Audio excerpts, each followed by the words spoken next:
Good morning. Israel is fully committed to meeting our obligations under Trump's comprehensive plan to end the Gaza conflict. We already allowed hundreds of humanitarian aid trucks into Gaza each day. We have marked the yellow line. We released terrorists, including convicted murderers, and withdrawn our forces as required in the agreement. We are coordinated closely with our international partners. Hamas, on the other hand, continues to blatantly violate the plan. They missed the 72-hour deadline to return the hostages. They have already killed 3 of our soldiers during the ceasefire and repeatedly sent terrorists across the Israeli lines to attack our forces. The next phase ahead of us is the disarmament of Hamas. A ceasefire cannot survive while a terrorist organization keeps its weapons. A plan cannot hold while one side refuses to meet even its most basic obligation. Hamas must disarm. I would like to draw your attention to new and deeply disturbing testimony. Released hostage Guy Gilboa Dalal has bravely described the sexual assault he endured during more than 2 years in Hamas captivity.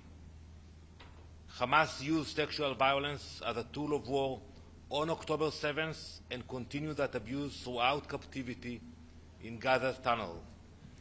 This makes the recent statement by the UN Special Rapporteur on violence against women and girls, Rim al-Salam, even more shameful. She denied that sexual violence took place on October 7th. Her denial dismisses victims, contradicts evidence, and undermines the mandate she is meant to uphold. This denial is a moral disgrace, a betrayal of the victims whose suffering demands recognition. Al-Salam should be removed from her post immediately. Secretary General Guterres' silence in the face of this denial is complicity. We expect this Council not only to reject these falsehoods, but to act so that the reputation of the UN is not stained by such harmful and dangerous lies. Thank you. Ambassador, can you give more granularity on the 7 kilometer tunnel that was discovered? When was it discovered? Is it still in use? And anything you can say about the end of the GHF? It's Pamela Paul. Thank you, Pamela. So regarding the tunnels, we are discovering tunnels almost every day. We are neutralizing the tunnels on our side. The challenge will be for the stabilization force is to deal with the tunnels in Gaza City. And we expect that it will take place. That should be part of disarmament. And there are hundreds of kilometers of tunnels still active underneath Gaza. Regarding the GHF, according to the agreement, the GHF will not be active anymore. They did a very important work, and we appreciate their contribution, dedication.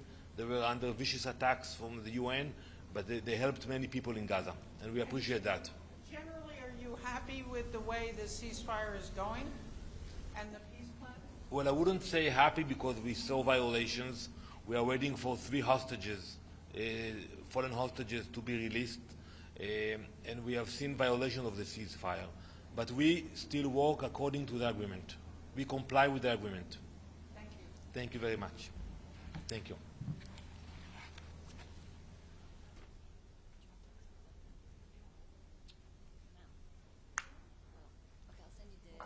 Okay, yeah. Are you going? No. To where? No, to the US. No. Yeah. So I'll send you the Zoom link. Oh, good. Okay, yeah. I'm going to see.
First of all, thank you everybody joining us.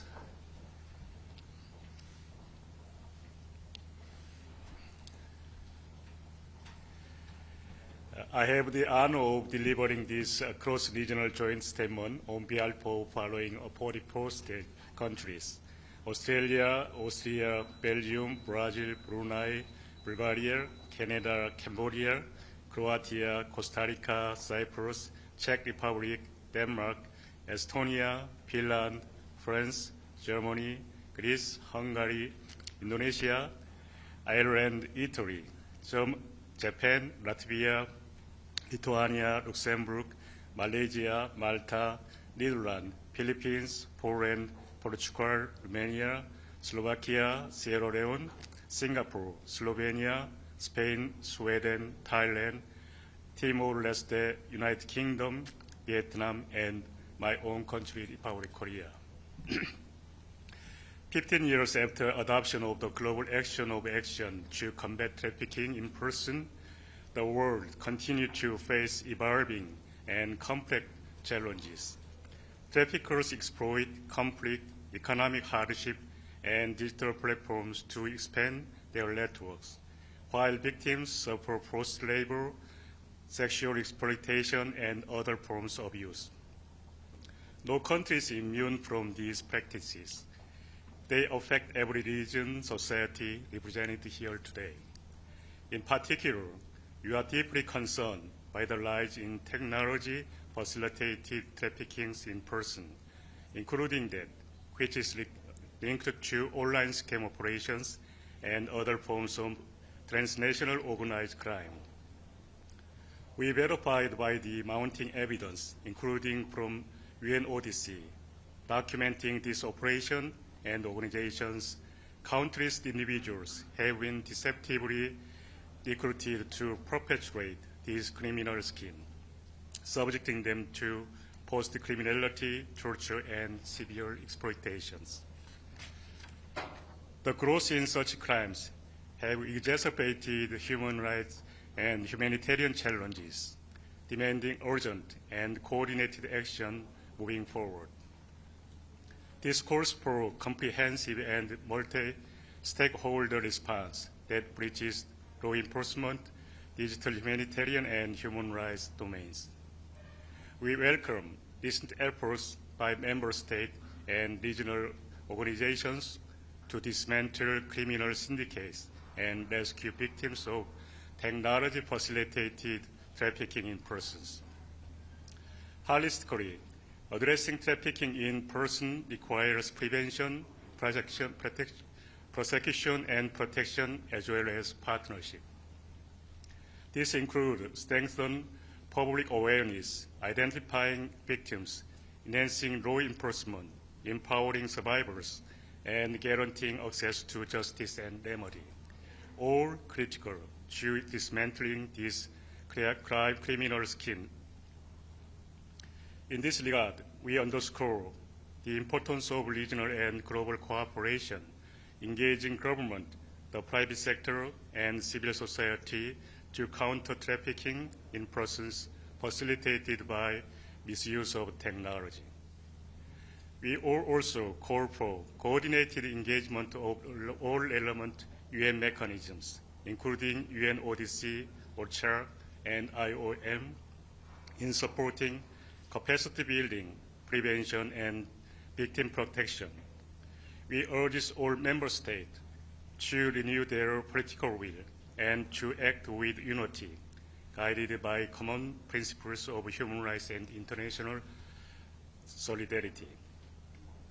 Let today's high-level meeting on trafficking in persons serve as a solemn reminder that trafficking in persons is not merely a crime against individuals, but in certain circumstances may amount to crime against humanity. Together, we must strengthen global cooperation to end this scourge. Thank you. Ambassador, Sorry, we'll not has trafficking in persons increased dramatically? That's what some of the reports say. Sorry, we don't take questions at this time. Thank you very much. Thank you.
escalation ceremony?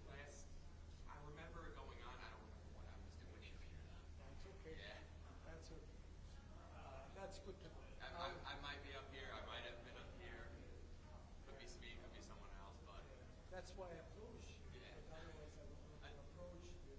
Because it's someone that I cognitively registered as outside the purview of this Yeah. event. I would not.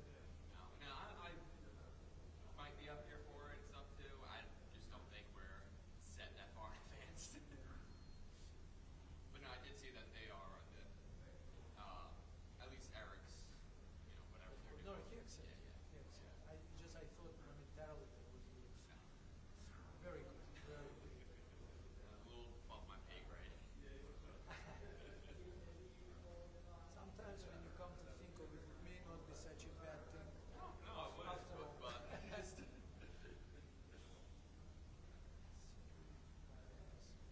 So that's the flag of Sierra Leone.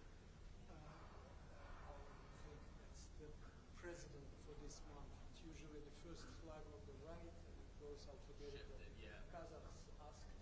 That's why another reason why I'm here to take a photograph. Let me see.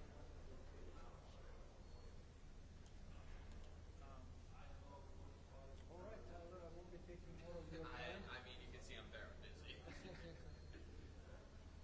Good luck to you. All the best. You too.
The 10,051st meeting of the Security Council is called to order. The provisional agenda for this meeting is the situation in the Middle East, including the Palestine question. The agenda is adopted. In accordance with Rule 37 of the Council's Provisional Rules of Procedure, I invite the representative of Israel to participate in this meeting. It is so decided.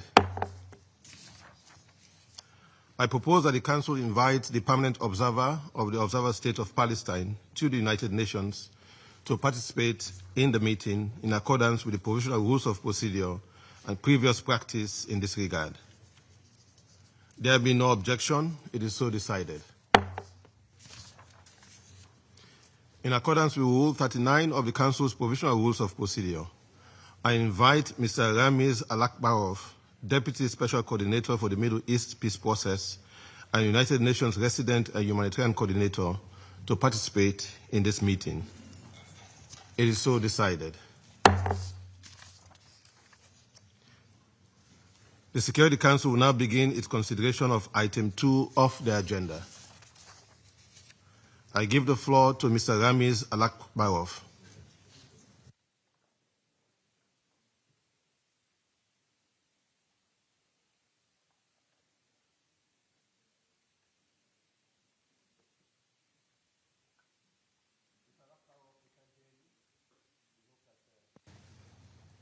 Our technical colleagues will allow the Council to hear you. Can you hear me now, Mr. President? Yes, we do. Please proceed and start again. Thank you. Mr. President, Excellencies, today we meet at the moment of renewed hope, while progress on the ground is fragile and deep uncertainty persists. We must seize the opportunity before us to chart a better future for Palestinians, Israelis, and the wider region. Since coming into effect last month, the ceasefire has largely held in Gaza. However, recent airstrikes by Israel on populated areas have caused numerous casualties and significant destruction. Palestinian militants in Gaza have also continued sporadic attacks on Israeli soldiers, causing fatalities. This violence is jeopardizing the fragile ceasefire, and I urge all parties to exercise restraint and fulfill their commitments under the agreement. I recognize the commitments made thus far by the parties and the exceptional efforts of the mediators, Egypt, Qatar, Turkey, and the United States, in sustaining the deal. The Security Council has also taken an important step in consolidation of the ceasefire with the adoption of the Security Council Resolution 2803. While still facing unbearable living conditions and seemingly insurmountable destruction, the people in Gaza have now experienced at least the first glimmers of respite from the near constant bombardment of the last 2 years. Families in Israel have been reunited with their loved ones who were held hostage by Hamas and other Palestinian armed groups under intolerable conditions in Gaza. Other families have had the remains of their loved ones once returned and began the long process of mourning. But the bodies of 3 hostages have yet to be returned, with families waiting in agony for that day to come. The bodies of the deceased hostages must be returned immediately. Last week, I also met with the families of missing persons from Gaza. With tears in their eyes, they showed me pictures of their loved ones, who are presumed to be in detention or still buried under the rubble. All efforts must be made to identify missing Palestinians. These families also deserve closure. Mr. President, with the ceasefire largely holding, the United Nations has redoubled efforts to mobilize and scale up humanitarian assistance, seizing the moment to reach the population where they are. We must not risk a reversal. The coordinated international effort needs to be expanded, both in immediate terms to consolidate the ceasefire and over the longer term to realize a more secure and just future for all. Mr. President, the past weeks offered a measure of relief, and we acknowledge the increased volume of aid delivery into Gaza. We also must confront the grim reality of the situation on the ground. The 2 years of fighting have left almost 80% of Gaza's 250,000 buildings damaged or destroyed. Over 1.7 million people remain displaced, mainly in overcrowded shelters without adequate access to water, medical care, and food supplies. Last week, I traveled to Gaza, where I met displaced communities and humanitarian personnel working tirelessly on the grounds to deliver assistance. The picture remained bleak.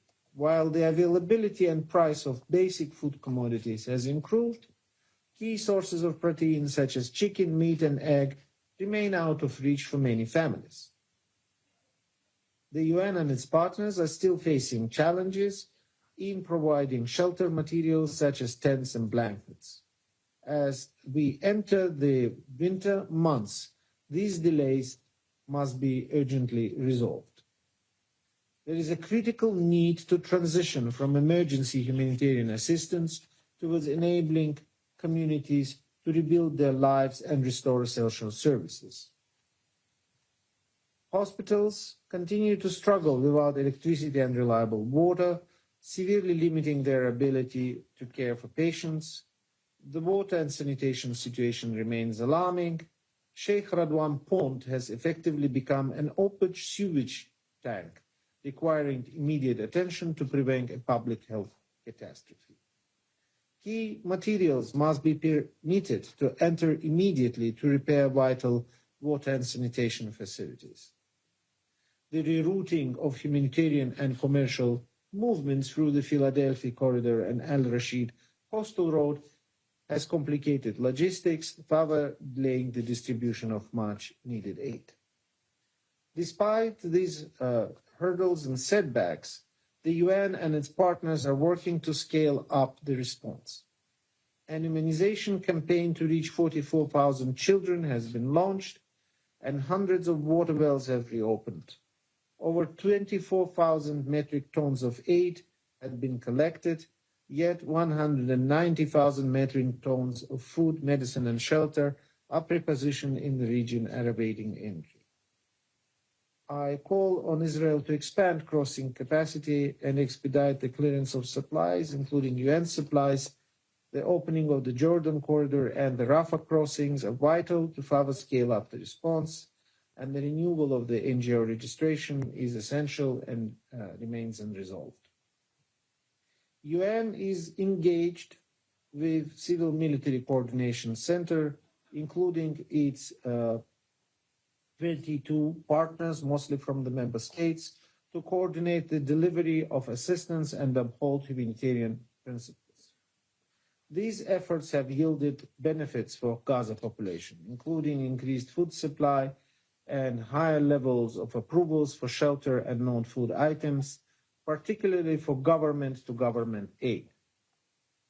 I also welcome today's news of the restoration of the fiber optic internet service provision in Gaza, a positive result of these efforts. Mr. President, the damage in Gaza, physically, economically, and socially, is catastrophic. We cannot address only immediate physical needs. Psychosocial needs, social cohesion, and justice must be addressed. There must be a restoration of dignity and hope. These efforts must be anchored in clear political horizon for resolving the conflict, ending the unlawful occupation, and realizing the two-state solution. The task ahead is monumental and will require a well-coordinated, phased international effort. We must help create the conditions in which people can begin to rebuild their lives with dignity, and there is no time to lose.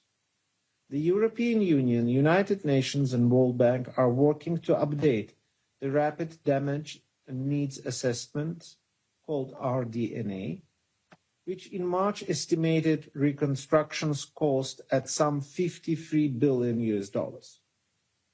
UN's immediate early recovery approach in Gaza has been aligned with the Palestinian Authority's recovery and reconstruction planning and can contribute to realizing the objectives set forth in Security Council Resolution 2803.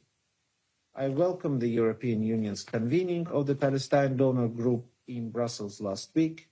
It demonstrated a strong commitment to durable recovery and reconstruction in Gaza, strengthening linkages between the West Bank and Gaza, and to full resumption of the Palestinian Authority responsibilities in Gaza.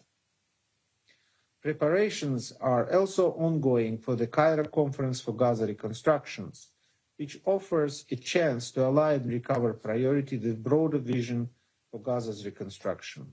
I welcome Egypt's continued leadership in this effort. Mr. President, turning now to the occupied West Bank, including East Jerusalem, settlement expansion, the proliferation of outposts, violence, including settler violence, displacement and evictions continue to escalate at an alarming levels. Israeli military operations, particularly the North and West Bank, have resulted in deaths, destruction, and continuous displacement of thousands, particularly from refugee camps. Israeli operations have also continued deep in Area A. Settler violence has reached emergency levels. In October, during the olive harvest season, the UN recorded the highest number of settler attacks on Palestinians since the UN monitoring began, an average of 8 per day. The olive harvest is an economic and cultural lifeline. These attacks have injured farmers, destroyed olive trees, and decimated livelihoods. In many cases, Israeli forces failed to prevent or were complicit in such acts. In other instances, Israeli settlers have violently confronted the Israeli forces. Arson attacks and the desecration of holy places by settlers have further heightened tensions and illustrate the spiraling violence. It must stop.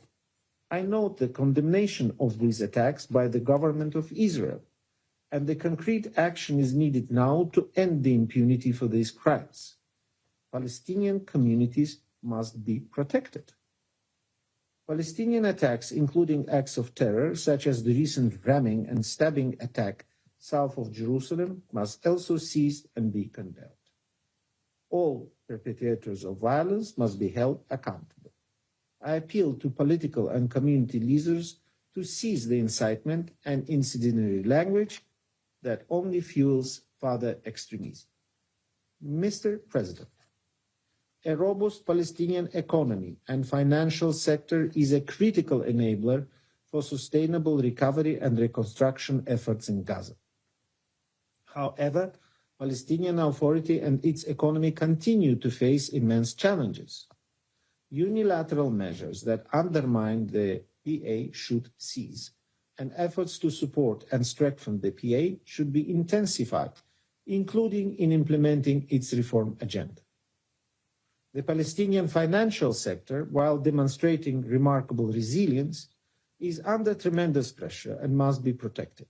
Immediate measures to allow the repatriation of excess shekels banknotes and renewal of the correspondent banking agreements are urgently required to avoid exacerbating the crisis. Mr. President, turning to developments in Lebanon, I reiterate Secretary General's call for the parties to uphold their obligation to maintain the cessation of hostilities and the full implementation of the Security Council Resolution 1701. I also echoed Secretary General's call for an immediate cessation of all violations of Syria's sovereignty and territorial integrity and respect for the 1974 Disengagement of Forces Agreement. Mr. President, the decisions made now will determine whether the ceasefire endures or unravels. The first phase of the ceasefire must be fully implemented, and I urge the parties to urgently reach an agreement on the modalities to implement the next phases. The challenges remain immense, but the cost of failure is unimaginable. We have the tools to lay the foundations for success, but the work ahead demands an unwavering commitment from everyone. UN resolutions, including Security Council Resolution 2803, and President Trump's 20-point plan provides the pathway forward. United Nations remains committed to seizing this critical opportunity to move from crisis management to conflict resolution.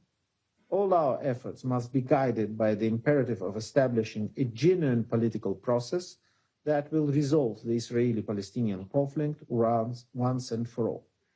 The New York Declaration and initiatives such as the Global Alliance for the Two-State Solution play a vital role. They mobilize political will, investment, and solidarity around a shared political vision. The United Nations will continue to stand with both Palestinians and Israelis. We will continue to support all efforts to end the unlawful occupation and achieve a negotiated two-state solution based on the 1967 lines, with Jerusalem as the capital of both states, living side by side in peace and security. Mr. President, I thank you and the Council for your attention. I thank Mr. Alakbarov for his briefing. I now give the floor to those Council members who wish to make statement. I give the floor to the representative of United Kingdom. Thank you, President. I thank Deputy Special Coordinator Alakbarov for briefing us today. Colleagues, last week this Council adopted Resolution 2803, sending a powerful message of international support for President Trump's 20-point plan for Gaza and the diplomatic efforts of Qatar, Turkey, and Egypt. This marks a pivotal moment after 2 years of horrendous suffering and is crucial to cementing the ceasefire and charting a course towards lasting peace. We urge all parties to abide by the ceasefire, and we reiterate that Hamas must locate and hand over the bodies of the remaining 3 deceased hostages. President, I will make 3 points. First, Resolution 2803 must be implemented fully, effectively, and in accordance with international law. We need an international stabilisation force and trained Palestinian police deployed quickly to support the ceasefire and avoid a vacuum that Hamas could exploit. Hamas should uphold their commitments under the 20-point plan to disarm and end their governance over Gaza. Transitional arrangements must respect Palestinian sovereignty and self-determination and pave the way for a reformed Palestinian Authority to resume governance in Gaza. Palestine must be run by Palestinians. We look forward to the urgent formation of a Palestinian committee alongside the Board of Peace. Second, Resolution 2803 underscores the importance of the full resumption of humanitarian aid in Gaza. The humanitarian situation remains catastrophic. Heavy rains have deepened the misery, worsening shelter needs as winter closes in. The United Nations has confirmed that over 1.5 million people are in urgent need of emergency shelter, yet Israel continues to restrict life-saving aid. Every crossing and route must be opened without delay, and essential items, including shelter kits and medical supplies, allowed in. Last winter, at least 8 newborns died of hypothermia in fewer than 3 weeks. Those deaths were preventable. Israel must allow aid in now, without delay, and permit the United Nations, including UNRWA, as well as international non-governmental organisations, to operate freely and effectively. Third, while the ceasefire in Gaza offers hope, stability in the West Bank is essential to any sustainable peace. Yet we've seen further appalling incidents of settler violence during the olive harvest. Last month, OCHA recorded more than 260 Israeli settler attacks, resulting in Palestinian casualties or damage to property. This month, we've witnessed horrific arson attacks including on a mosque in the West Bank. These unacceptable incidents must be thoroughly investigated and those responsible held accountable. We also urge Israel to end its stranglehold on the Palestinian economy by releasing withheld clearance revenues, protecting correspondent banking arrangements, and facilitating shekel transfers from Palestinian banks. And we reiterate our call on Israel to halt the expansion of illegal settlements, including the E1 plans.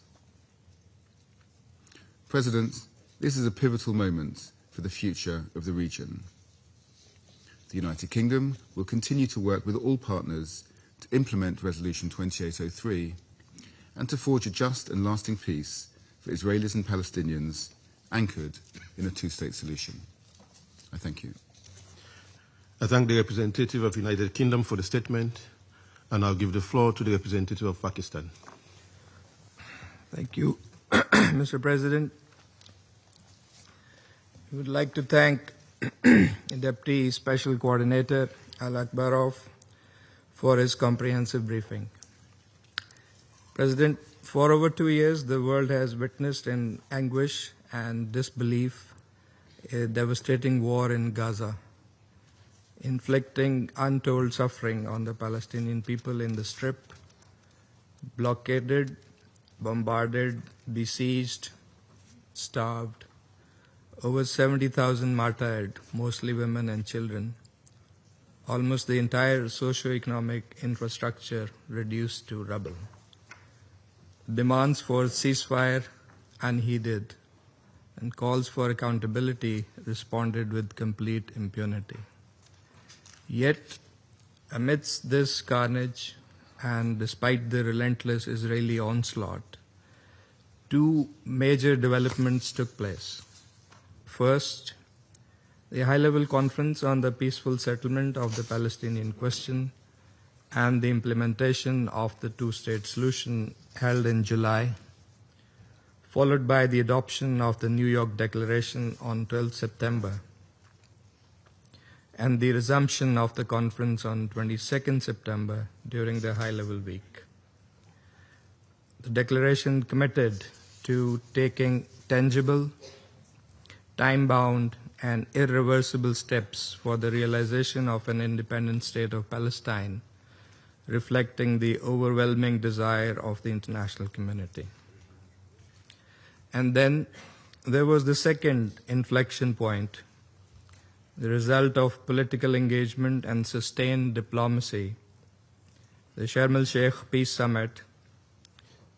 Regional and international partners gathered around a shared objective to maintain the ceasefire, address the humanitarian catastrophe, and lay the groundwork for a credible political pathway towards Palestinian right to self-determination and statehood.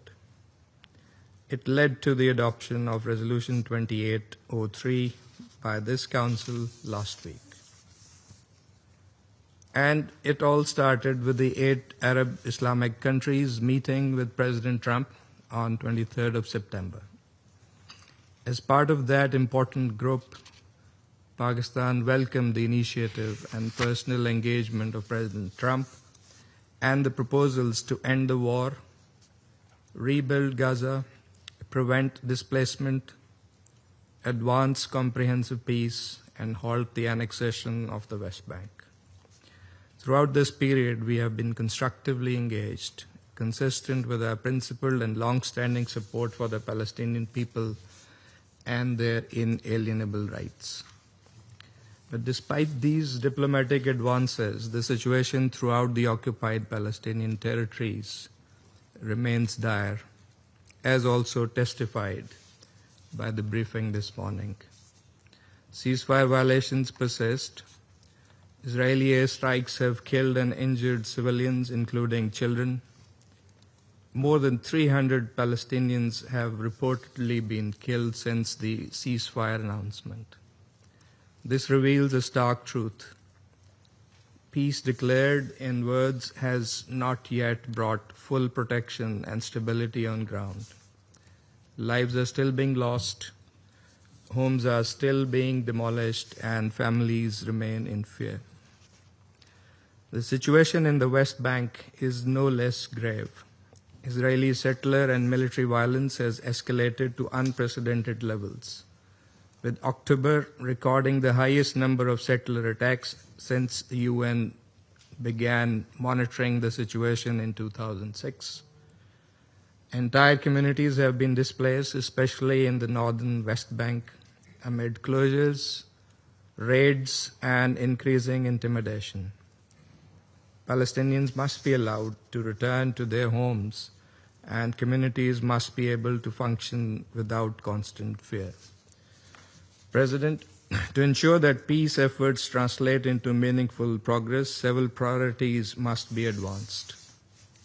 First, implement Resolution 2803 in good faith, thus maintaining the momentum generated by the Sharm el-Sheikh summit, particularly advancing Palestinian-led and owned governance, reconstruction, and institutional capacity. The Palestinian Authority's role is central. Peace cannot be negotiated over the heads of the Palestinian people. We hope that there will be more clarity on various aspects of Resolution 2803 going forward. Let me reiterate that together with the US and other Arab Islamic countries, Pakistan joined this process as it offers a pathway to Palestinian self-determination and statehood. Second, to ensure full adherence to the ceasefire with zero tolerance for unilateral actions, leading to a permanent cessation of hostilities and the withdrawal of Israeli forces from Gaza. We strongly condemn the attacks by Israeli occupying forces across Gaza. Third, guarantee unhindered humanitarian access. With winter approaching, Gaza's exhausted, displaced, and traumatized population requires full protection and assistance at scale. Obstruction of humanitarian assistance is a violation of international law and must end. Fourth, recovery and reconstruction of Gaza must commence without delay. Fifth, there must be no annexation and no forced displacement under any circumstances. Territorial integrity of Gaza and its contiguity with the West Bank are indispensable for a viable, sovereign, and independent state of Palestine.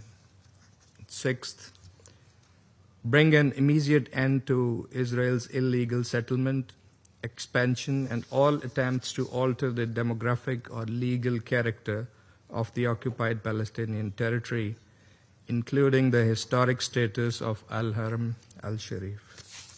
Seventh, to ensure accountability for grave violations of international law, because without justice, there can be no sustainable peace. And eighth, to break the cycle of violence, it is necessary to end the Israeli occupation of all Arab territories, including in Palestine, Syria, and Lebanon. There must be a political horizon, a credible, time-bound political process anchored in relevant UN resolutions, leading to a sovereign, independent, and contiguous state of Palestine based on pre-1967 borders with Al-Quds al-Sharif as its capital.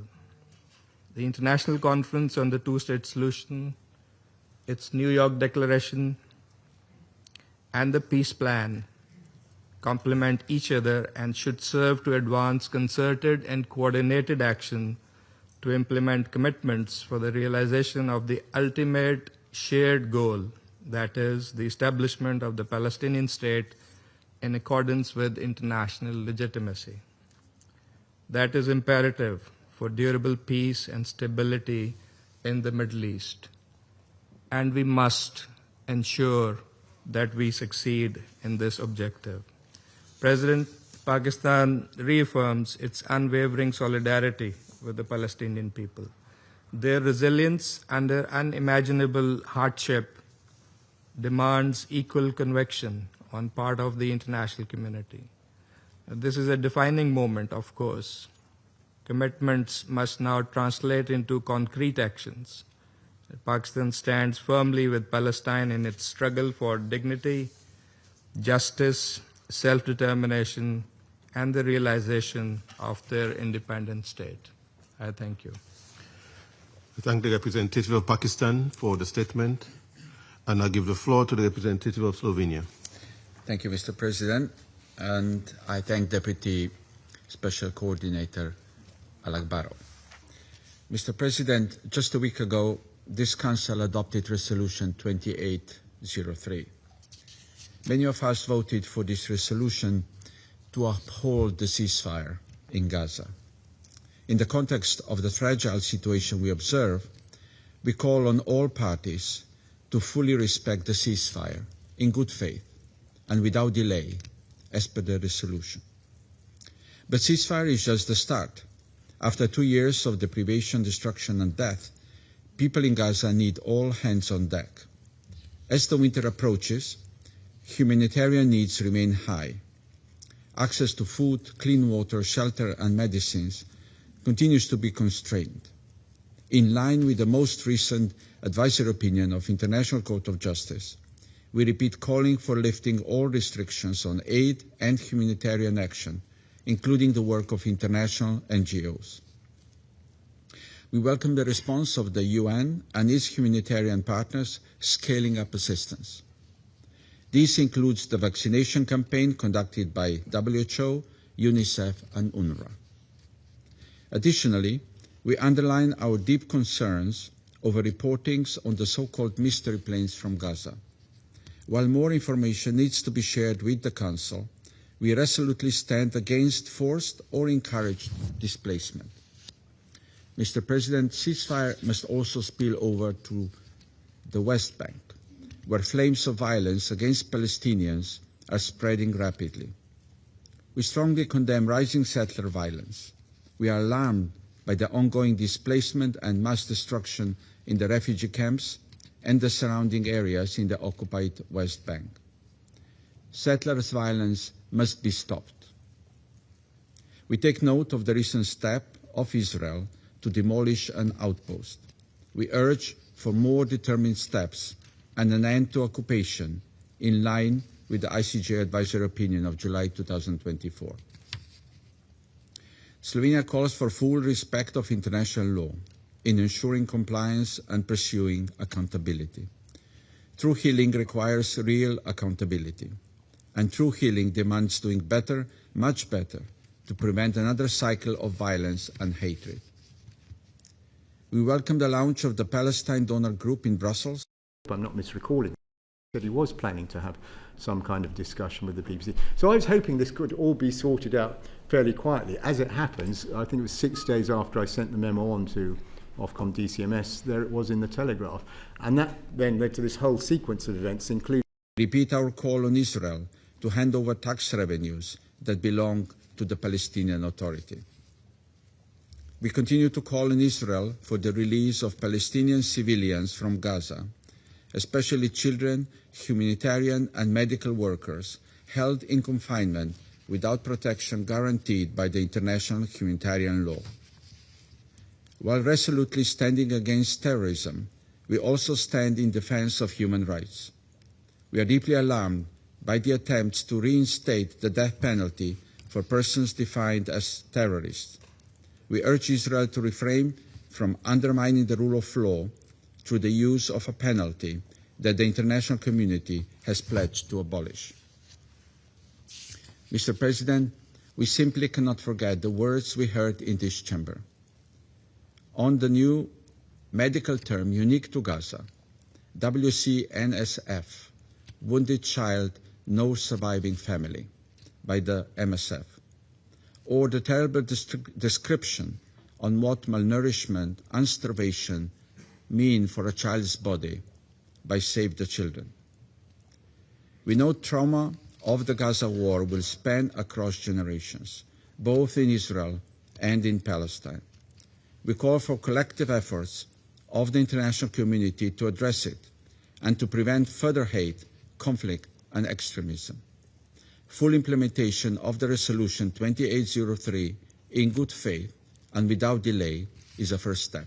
I thank you. I thank the representative of Slovenia for the statement, and I'll give the floor to the representative of Panama. Gracias, señor presidente. Panamá agradece el detallado informe presentado por el señor Ramiz Alakbarov, coordinador especial adjunto para el proceso de paz del Oriente Medio, coordinador residente y de asuntos humanitarios de las Naciones Unidas. Saludamos la presencia de las delegaciones de Israel y del Estado Observador de Palestina. Hoy, apenas 8 días después de que este Consejo adoptara la resolución que por primera vez en décadas de desconfianza, destrucción y sufrimiento abre una ventana de oportunidad real hacia un camino distinto al que han vivido los pueblos de Israel y Palestina, cuyo reto no pasa solo por sostener el alto al fuego, sino en poder transformar un momento frágil en un punto de inflexión histórico hacia la paz. El alto al fuego, alcanzado gracias a la mediación de Qatar, Egipto, Estados Unidos y Turquía, permitió la liberación de los rehenes que permanecían con vida y la recuperación de la mayoría de los cuerpos retenidos, así como el acceso de la vital ayuda humanitaria, brindando un mínimo de dignidad a familias israelíes y palestinas que han sufrido lo inconmensurable. Lamentablemente, el alto al fuego sigue siendo vulnerable. Cada acto que contradiga el espíritu de Sharm el-Sheikh pone en riesgo la credibilidad de los compromisos asumidos. Panamá, en su inalienable compromiso con el derecho internacional y como miembro de este Consejo, que votó a favor de la resolución adoptada la semana pasada, reitera el llamado a que la protección de civiles es y debe ser algo prioritario por todas las partes en todo momento. Por ello confiamos en que los garantes y mediadores ejercerán toda su influencia para asegurar el pleno cumplimiento de lo acordado y mantener vivo el espacio que este alto al fuego ha abierto para la paz. Gaza no puede seguir gobernada por el extremismo de Hamás ni por ningún actor armado fuera del marco del derecho internacional. El futuro debe construirse sobre un liderazgo institucional palestino reformado y unificado, capaz de garantizar seguridad para su propia población y para sus vecinos. En ese sentido, Panamá reconoce y saluda los avances presentados recientemente por la autoridad palestina, incluidos 23 elementos de reforma implementados como pasos indispensables para viabilizar la etapa de transición prevista en la resolución y en el esperanzador plan de 20 puntos del presidente Donald Trump. Señor presidente, la fragilidad sobre el terreno no es solo política. Las lluvias torrenciales de la semana pasada destruyeron miles de tiendas de campaña y refugios improvisados, afectando a unas 740.000 personas. Y a pesar de la mejora en el acceso a productos básicos, muchas familias siguen comiendo solo una vez al día. Mientras que en Cisjordania, incluida Jerusalén Oriental, la situación también sigue deteriorándose gravemente. Insistimos a que se detengan la violencia y las acciones que contradigan el derecho internacional y las resoluciones de este Consejo. La magnitud de la situación humanitaria que persiste en Gaza y en Cisjordania pone de relieve que la presencia de las Naciones Unidas y de sus agencias especializadas es importante para sostener la asistencia vital, proteger a la población civil y acompañar la transición ordenada que este Consejo ha delineado en sus resoluciones. Panamá reitera su firme respaldo y reconocimiento al trabajo de las agencias humanitarias de las Naciones Unidas que continúan operando sobre el terreno con enorme profesionalismo y sacrificio. Señor presidente, Panamá reitera que Gaza y Cisjordania, incluida Jerusalén Oriental, son partes integrales del futuro Estado palestino y que la solución viable, sostenible y humana seguirá siendo aquella que permita que los pueblos de Israel y Palestina puedan vivir lado a lado en paz, seguridad y dignidad conforme al derecho internacional y a las resoluciones pertinentes del Consejo. Muchas gracias. I thank the representative of Panama for the statement, and I'll give the floor to the representative of Algeria. Thank you, President. I would like to thank Deputy Special Coordinator Al-Akbarov for his insightful briefing. The occupied Palestinian territory is still the theater of bloodshed. In 40 days since the ceasefire began, and in flagrant violation of the agreement, Israel killed more than 310 Palestinians, many of whom are women and children. Algeria strongly condemns this brutal and continued onslaught. From Lebanon to Syria, to Gaza, to the West Bank, Israel is blatantly violating arrangements and disregarding mediators and guarantors.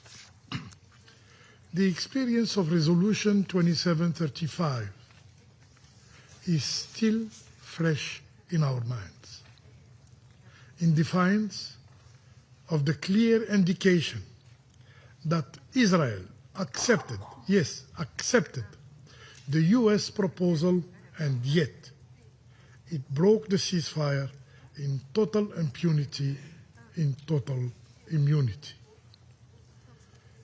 We call upon the mediators and guarantors of the peace plan for immediate to take decisive measures to preserve the ceasefire and to hold the occupying power to its commitments. President, the people of Gaza are enduring a living nightmare in the wake of a war that has claimed over 70,000 Palestinian lives. And now the survivors are now facing what many have called a forever misery. As a harsh winter approaches, hundreds of thousands are homeless, crowded in fragile tents, their belongings soaked, their children freezing and sleeping on bare ground. Humanitarian aid, which was expected to flow freely, is being hindered by Israel, leaving entire families facing the cold winter without shelter, without food, without clean water, and with disease spreading rapidly. This campaign, yes, it is a campaign of oppression, is not limited to the besieged Gaza Strip. In the West Bank, situation is just as grave. We are witnessing an unprecedented escalation of settler terrorism, an extremist campaign of violence, of intimidation, supported and shielded by the Israeli occupying forces. Extremist settlers burn homes, burn mosques, burn olive groves. They terrorize communities. They seize land at an alarming rate. These blatant violations and heinous crimes are all efforts aiming at ethnic cleansing. Yes, ethnic cleansing, designed to kill the very idea of a future Palestinian state. Mr. President, the immense suffering of the Palestinian people demands concrete actions from the Security Council. It requires a genuine commitment to, first, preserving the ceasefire agreement. This must be our immediate and absolute priority. The killing must stop. Second, launching the reconstruction efforts. This means the complete and immediate opening of all crossings to allow for the massive, unimpeded flow of humanitarian aid and flow of reconstruction material and equipment. Third, ensuring accountability. The thousands of documented Israeli crimes cannot be forgotten. There can be no impunity, no immunity for war crimes. Those responsible for these atrocities must be brought to justice. Fourth, lifting the historic injustice. This can only be achieved by ending the occupation and enabling the Palestinian people to exercise their inalienable right to self-determination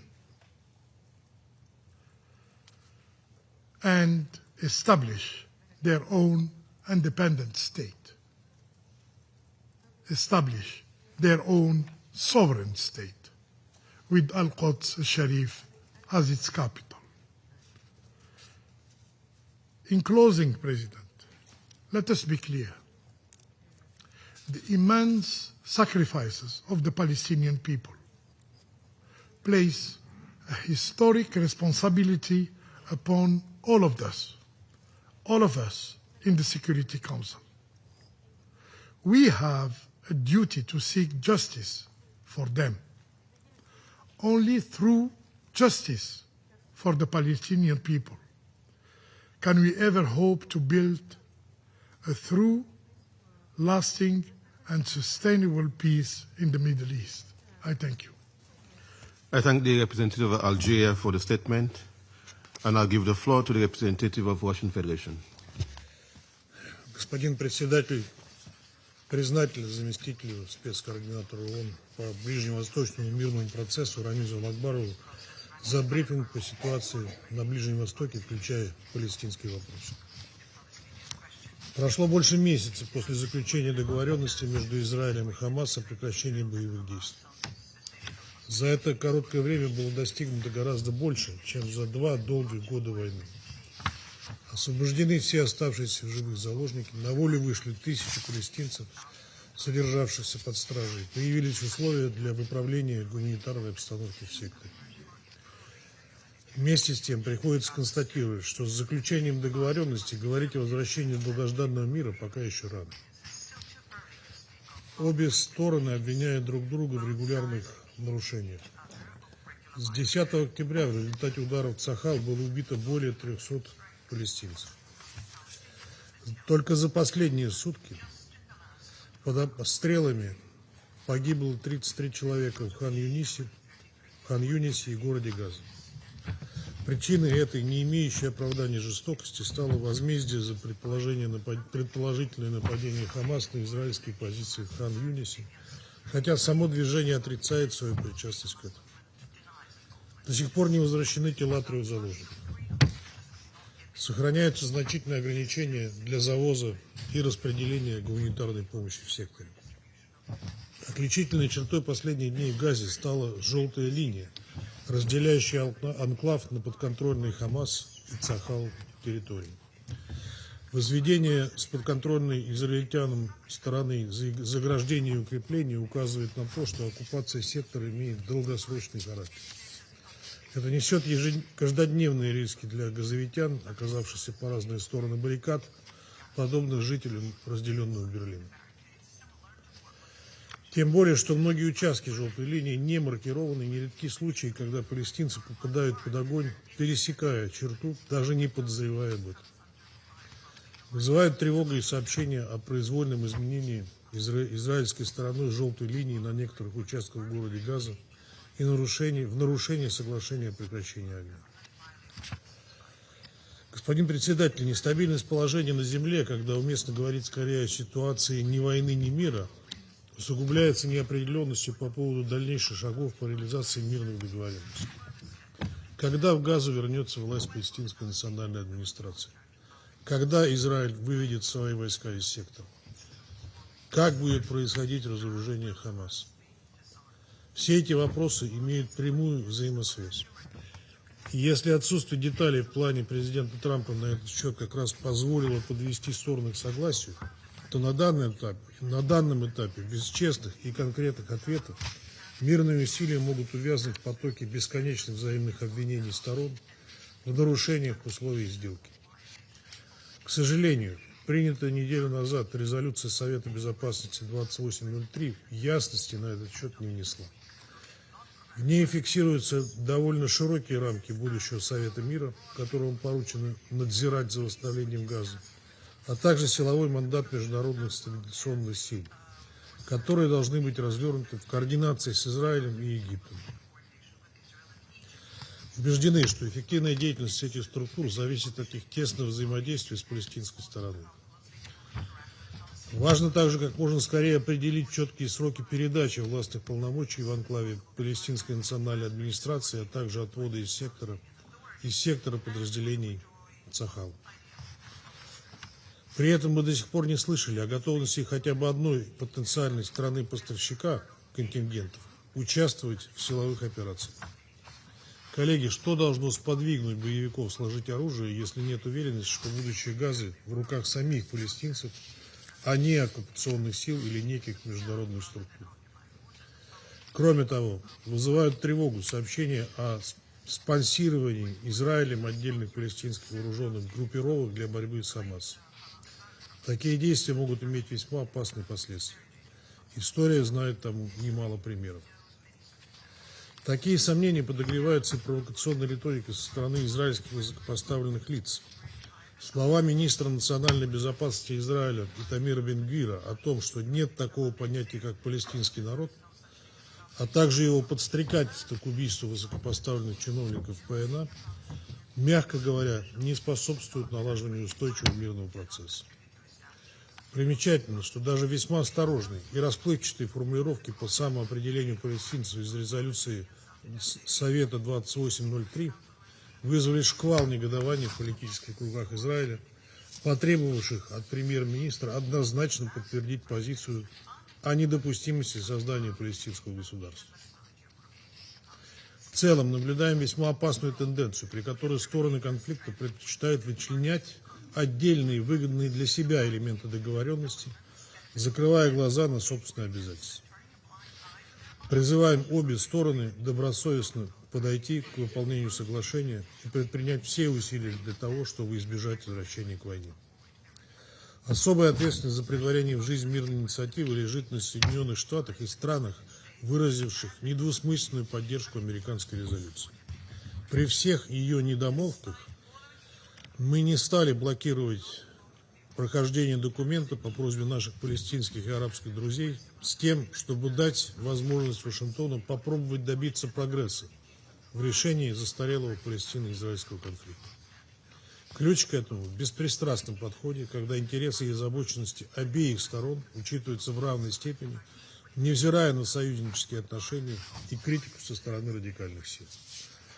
Крайне важно, чтобы мирный план, одобренный Советом 17 ноября, вернул нас на путь двугосударственного решения, получившего одобрение большинства стран-членов ООН в ходе 2 раундов конференции высокого уровня в Нью-Йорке. Будем внимательно следить за выполнением резолюции Совета 2803 и ждем разъяснения от американской стороны по формированию Совета мира и МСС, а также соответствию их деятельности международно-правовой базе по ближневосточному регулированию интересам как Палестины, так и Израиля. В качестве постоянного члена Совета Безопасности Россия намерена и дальше играть конструктивную роль в достижении устойчивого мира на Ближнем Востоке, краеугольным камнем которого была и остается формула 2 государств для 2 народов, способная удовлетворить как законные озабоченности Израиля в сфере безопасности, так и справедливые чаяния палестинского народа на собственном государстве. Благодарю вас. I thank the representative of the Russian Federation for the statement, and I'll give the floor to the representative of Somalia. السيد الرئيس، في البداية أود أن أتقدم بالشكر للسيد راميز الأكبروف على الإحاطة القيمة التي قدمها بشأن التطورات الأخيرة في الشرق الأوسط بما في ذلك الأراضي الفلسطينية المحتلة. وأعرب عن تقديري للجهود المستمرة التي تبذلها الأمم المتحدة في متابعة هذا الملف الحساس. ترحب الصومال بالجهود الدبلوماسية التي بذلتها كل من الولايات المتحدة وجمهورية مصر العربية ودولة قطر وجمهورية تركيا، والتي أدت إلى التوصل إلى اتفاق لوقف إطلاق النار عبر مؤتمر شرم الشيخ. فلقد لعبت هذه الدول دورا محوريا في تقريب وجهات النظر وتهيئة الظروف لخفض التصعيد ومحاولة تخفيف المعاناة الإنسانية. في الأسبوع الماضي في هذا المجلس ساندنا الجهود التي قادتها الولايات المتحدة عبر دورها المركزي في الوساطة، والتي أسهمت في وضع قرار يحظي بدعم إقليمي ودولي واسع ويهدف إلى تحقيق تهدئة مستدامة. وفي هذا السياق نشدد على أهمية الشروع في آليات للتطبيق الفعال للقرار 2803 والقرارات الدولية الأخرى ذات الصلة، إذ أن الالتزام بهذه القرارات يمثل حجر الأساس للوصول إلى حل شامل وعادل ينهي معاناة الشعب الفلسطيني ويفتح آفاقا جادة أمام المسار السياسي والإعمار وتحقيق السلام والأمن في المنطقة بأسرها. وإن تطبيق القرار 2803 يتطلب تحركا جماعيا وإرادة صادقة من جميع الأطراف، إضافة إلى دعم المجتمع الدولي لضمان وقوف الجميع عند مسؤولياتهم وضمان تطبيق مبادئ القانون الدولي وحماية المدنيين. السيد الرئيس، نشجع جميع الأطراف على البناء على الزخم الذي وفرته جهود الوساطة الأخيرة والعمل على ترسيخ وقف إطلاق النار من خلال آليات عملية تمنع العودة إلى دوامة العنف وتضمن الالتزام الجميع بواجباتهم. وإن استمرار هذا المسار يتطلب تنسيقا إقليميا ودوليا يركز على معالجة جذور التوتر وتعزيز الثقة والالتزام المتبادل. وفي هذا الصدد نؤكد أهمية دورنا الجماعي في الحفاظ على التهدئة ودعم الممرات الإنسانية وتمهيد الطريق لمرحلة إعادة الإعمار بما يشمل إجراءات واضحة تضمن احترام القانون الدولي وتعزيز قدرة المؤسسات الفلسطينية على تلبية احتياجات السكان بشكل فاعل. السيد الرئيس، كما سمعنا في الإحاطة، لا يزال الوضع الإنساني في الأراضي الفلسطينية المحتلة يبعث علي بقلق بالغ، وندعو المجتمع الدولي إلى ضمان أولا وصول المساعدات الإنسانية بشكل آمن ودون عوائق. ثانيا حماية المدنيين بما يتوافق مع القانون الدولي الإنساني. ثالثا وقف جميع الإجراءات الأحادية بما في ذلك الاستيطان وتغيير الوضع القائم في القدس. وأخيرا الحفاظ على وقف إطلاق النار والبناء عليه نحو مسار سياسي جدي وموثوق. كما نشدد على ضرورة دعم وحماية وكالات الأمم المتحدة العاملة في الميدان وتوفير الموارد المطلوبة لها، وتسريع جهود إعادة الإعمار حال توفر الظروف الملائمة، وضمان المساءلة عن الانتهاكات الجسيمة التي تطال المدنيين. وفي الختام السيد الرئيس، إن بلادي انطلاقا من إيمانها العميق بأهمية الحلول السياسية والتفاوضية ستستمر في دعم جميع الجهود الإقليمية والدولية الرامية إلى تحقيق أمن واستقرار المنطقة وتلبية الحقوق المشروعة للشعب الفلسطيني الشقيق.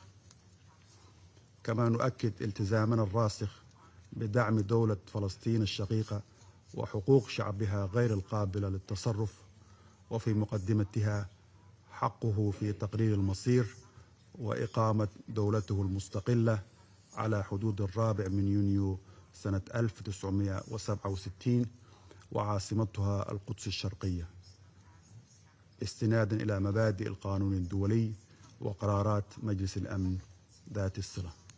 وشكرا سيد الرئيس. I thank the representative of Somalia for the statement, and I'll give the floor to the representative of China. 谢谢主席，我感谢阿拉克巴罗夫副特别协调员的通报。巴勒斯坦问题是中东问题的核心，事关地区乃至国际的和平与稳定。我们欢迎达成加沙第一阶段停火协议，但巴以和平还远未实现，平民的苦难还在继续。我们呼吁国际社会秉持最大的紧迫感，拿出坚定的政治决心，为恢复地区和平做出更大的努力。第一，实现加沙持久停火是优先任务。我们关切地注意到，加沙的暴力冲突仍在发生。据报道，以色列已经违反停火协议400多次，造成300多名加沙民众死亡。停火意味着停止一切袭击行为，应得到冲突方的善意遵守。任何导致平民伤亡的事件都不可接受，频繁的袭击不能成为加沙的新常态。中方呼吁有关各方，特别是以色列，全面遵守停火协议要求，推动实现真正的全面持久停火。第二，扩大加沙人道救援是当务之急。加沙人道局势仍十分危急，生存物资、医疗设备等严重缺乏，加沙人道准入依然面临重重障碍。进入加沙的物资远低于停火协议规定的数额。国际法院早已发布多项咨询意见和临时措施命令，明确以色列作为占领方有义务保障加沙人道救援。中方敦促以色列切实履行国际人道法义务，开放全部过境点，取消对人道准入的限制，保障联合国近东巴勒斯坦难民经济和工程处、救济和工程处等人道机构开展援助。第三，缓解约旦河西岸局势是紧迫要求。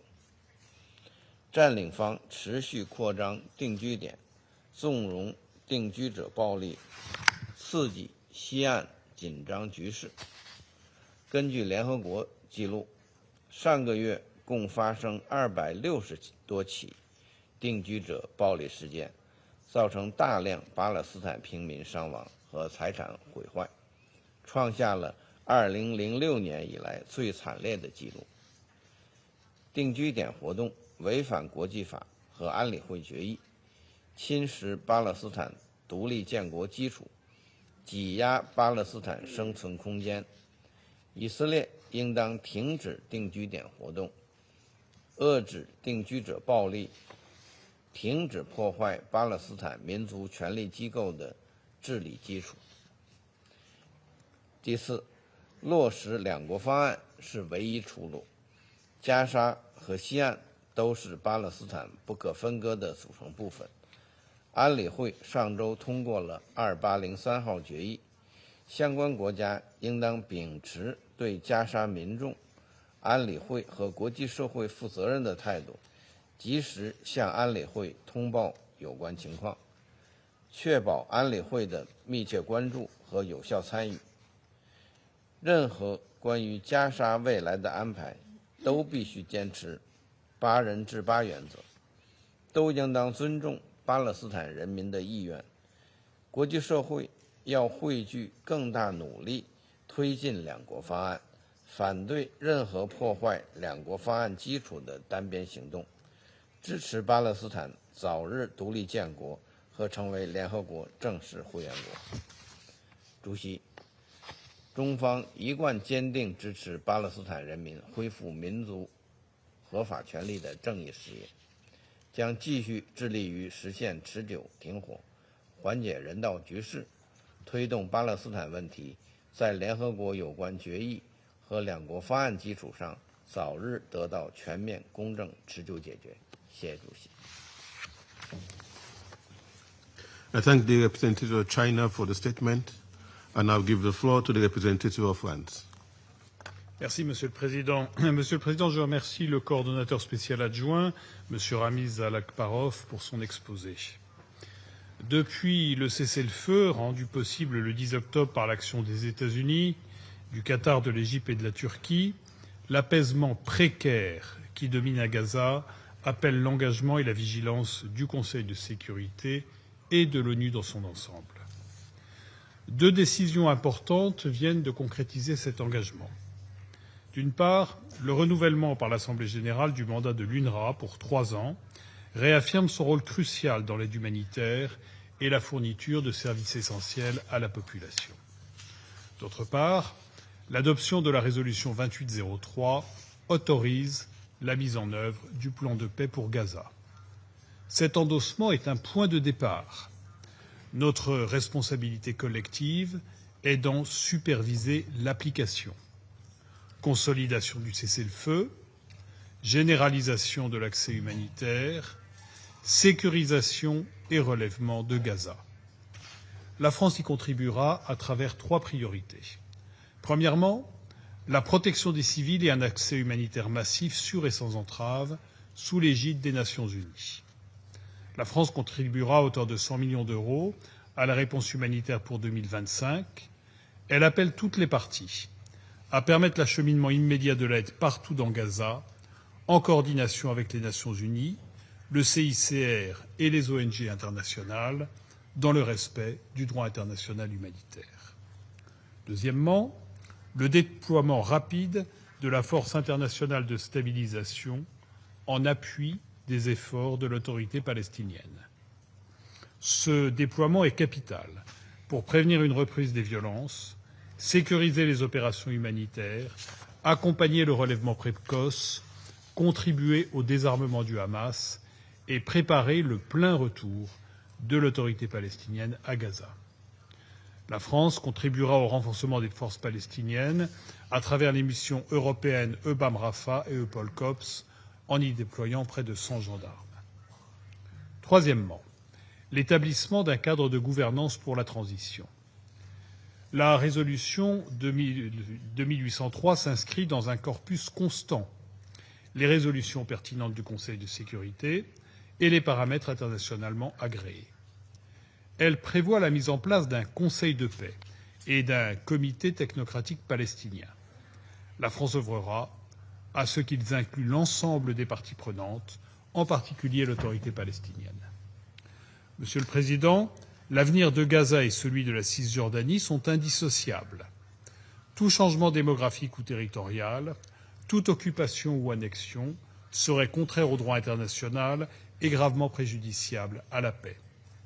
À cet égard, la France est préoccupée par la détérioration de la situation sécuritaire et par les violations du droit international en Cisjordanie.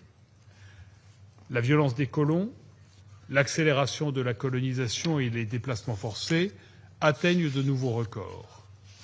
Les récentes déclarations d'autorités israéliennes appelant à des assassinats ciblés contre des responsables de l'autorité palestinienne sont inadmissibles. La France défend la solution à deux États, à nouveau entérinée lors de la conférence de New York, à travers la déclaration qu'a adoptée notre Assemblée générale. Lors de la visite du président de l'autorité palestinienne à Paris le 11 novembre, un comité franco-palestinien pour la consolidation de l'État de Palestine a été constitué. Il contribuera notamment à l'élaboration d'une nouvelle constitution. Monsieur le Président, nous avons tous salué le moment historique qu'ont constitué l'accord du 10 octobre et le plan de paix américain. Pour la paix et pour la réalisation des droits égaux des Palestiniens et des Israéliens à un État et à la sécurité, travaillons en même temps au relèvement de Gaza et à une nouvelle dynamique israélo-palestinienne. Je vous remercie. I thank the representative of France for the statement, and I'll give the floor to the representative of the Republic of Korea. Thank you, Mr. President. I would also like to thank Deputy Special Coordinator Ramiz Alakbarov for his comprehensive briefing. Mr. President, the international community now stands at a crossroad. With the adoption of Resolution 2803 last week, we can now choose a path toward a better future with lasting stability in Gaza. On the other hand, players in the region, state or non-state actors, may decide to pursue another path of endless violence and confrontation. At this critical juncture, it is vital for the international community, including the Security Council, to help the region navigate in the right direction. And we believe that the smooth and faithful implementation of Resolution 2803 provides an essential groundwork to this end. Mr. President, as my delegation mentioned in this chamber last week, some elements provided in the resolution need development and operationalization, includes engagement with the Security Council. However, this resolution also reflects clear and undeniable requirements for its implementation, including the maintenance of the ceasefire. To guarantee the swift establishment of the Board of Peace and deployment of the International Stabilization Force, parties to the conflict in Gaza must not resume any hostilities. In this regard, Israel's airstrikes last week, killing dozens of Palestinians across the Strip, are seriously concerning. We once again call on the parties to strictly observe the ceasefire agreement. With the adoption of Resolution 2803, breaking the ceasefire is not only the violation of the agreement, but also of this resolution. We also would like to stress that this Council reaffirmed its position through the adoption last week that Hamas must lay down its weapons and cannot take part in the future governance of Gaza. We believe that the BOP and the ISF will commence its work as soon as possible in close coordination with this Council. The full resumption of humanitarian aid at scale through the UN system must also be ensured. shelters and tents must be allowed in as winter approaches. We welcome the opening of the Erez West Crossing and the continued operation of 19 UN-supported bakeries across Gaza. We also commend, with appreciation, the coordination of humanitarian works through the U.S.-led CMCC. We also support international efforts for the recovery and reconstruction of Gaza, which was totally flattened during the war. Mr. President, while we have hailed the recent developments in Gaza, in the West Bank we remain deeply worried by the deteriorating situation. Extended military operations, expansion of settlements, and widespread movement restrictions comprise only a small portion of the protracted suffering of Palestinians. We take note that the highest-level Israeli officials expressed grave concern over the rampant and unjustifiable violence by settlers. We condemn this deplorable violence committed by settlers against innocent Palestinians and their agriculture and land. And we call on Israel to take concrete measures to prevent recurrence. Mr. President, when the war in Gaza broke out 2 years ago as a massive military response by Israel to the terrorist attacks by Hamas, many members of this council strongly warned of spillover effects.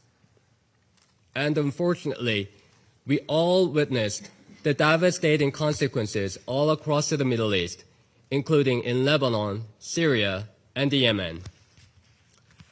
As new hope arises in Gaza, we must seize this opportunity to change the course regionally from confrontation to harmony and from one-state reality to the realization of the two-state solution. Therefore, we urge all actors in the region to exercise restraint, respect basic principles under the Charter, and seriously engage in diplomacy, including revitalized dialogue between Israel and Palestinians to chart a political horizon for peaceful and prosperous coexistence that we hope to be established under Resolution 2803. Mr. President, recently President Lee Jae-myung of the Republic of Korea visited Egypt, and in his address at Cairo University, he reaffirmed Korea's commitment to contributing to a peaceful and prosperous future for the region. He highlighted Korea's readiness to advance cooperation with the MENA region under the 5 key pillars of SHINE: stability, harmony, information, network, and education. President Lee also announced a new Korean pledge of $10 million to the Egyptian Red Crescent to help improve humanitarian conditions and provide humanitarian aid to displaced people from Gaza. Here in this chamber, the Republic of Korea solemnly reiterates a strong will to actively contribute to opening a new chapter of peace in the Middle East based on stability and harmony. I thank you, Mr. President. I thank the representative of the Republic of Korea for the statement, and now give the floor to the representative of Greece. President, at the outset, let me thank the Deputy Special Coordinator Ramis Alakbarov for his comprehensive remarks. Today, I wish to highlight the following points.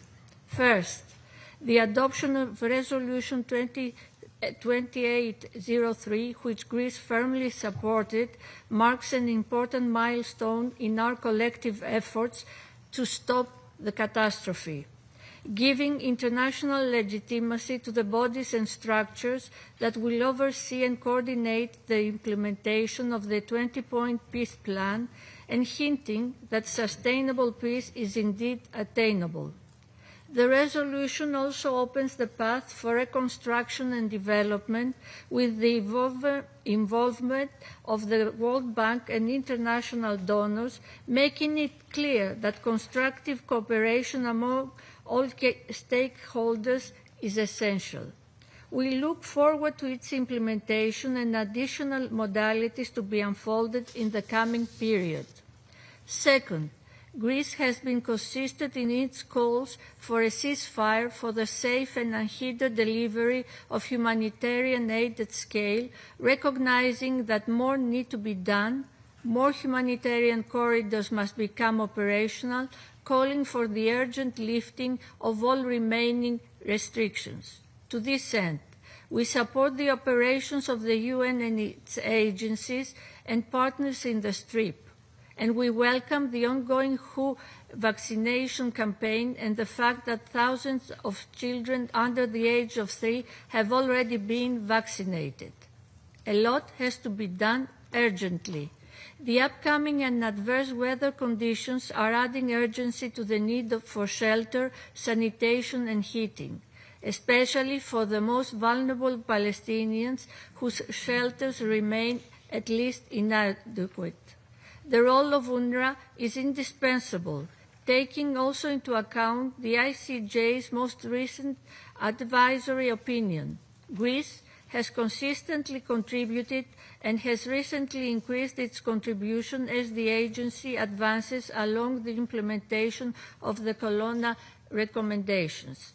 Third, the situation in the West Bank merits our focus. According to the UN reports, there has been a sharp rise in settler violence, especially in recent weeks, with devastating impact on olive harvesting communities, property destruction and displacement. OCHA has recorded the highest monthly toll of settler attacks in years. We condemn settlement expansion and settler violence, including against Christian communities, and we reiterate our call for the preservation of the status quo and of the holy sites in the old city of Jerusalem. Increased violence, displacement, and fragmentation of the West Bank undermine the foundations of the two-state solution and the prospect of the peace plan. Fourth, Greece reaffirms its steadfast support for a two-state solution.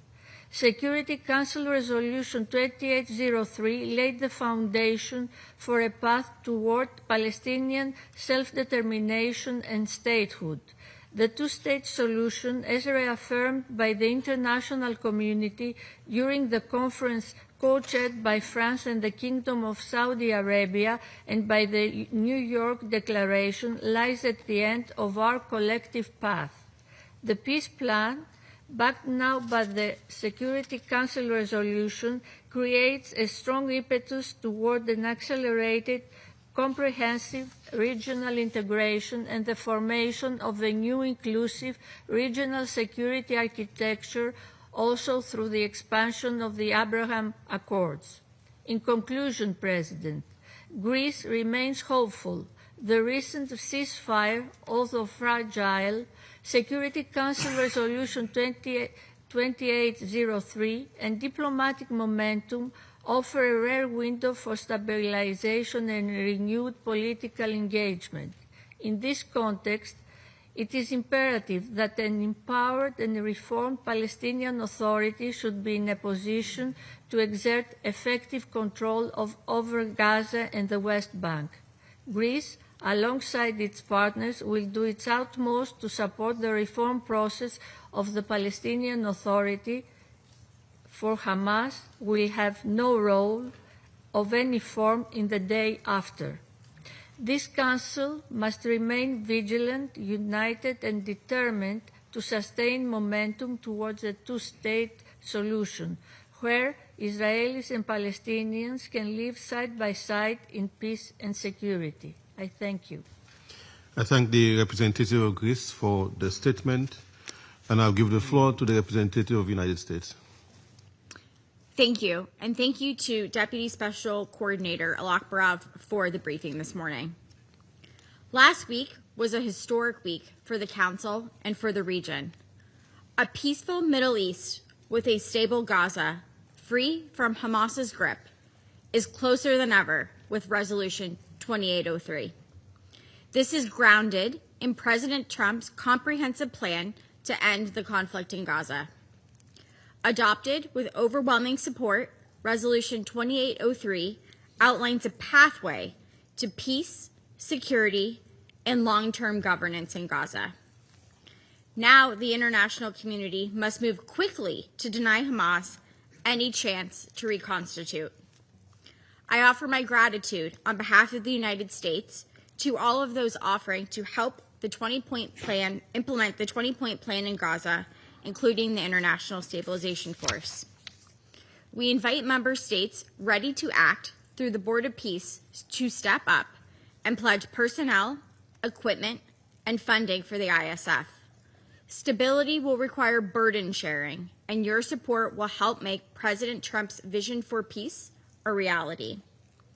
The ISF will help create a Gaza free of terrorist rule and safe for aid and investment by protecting civilians.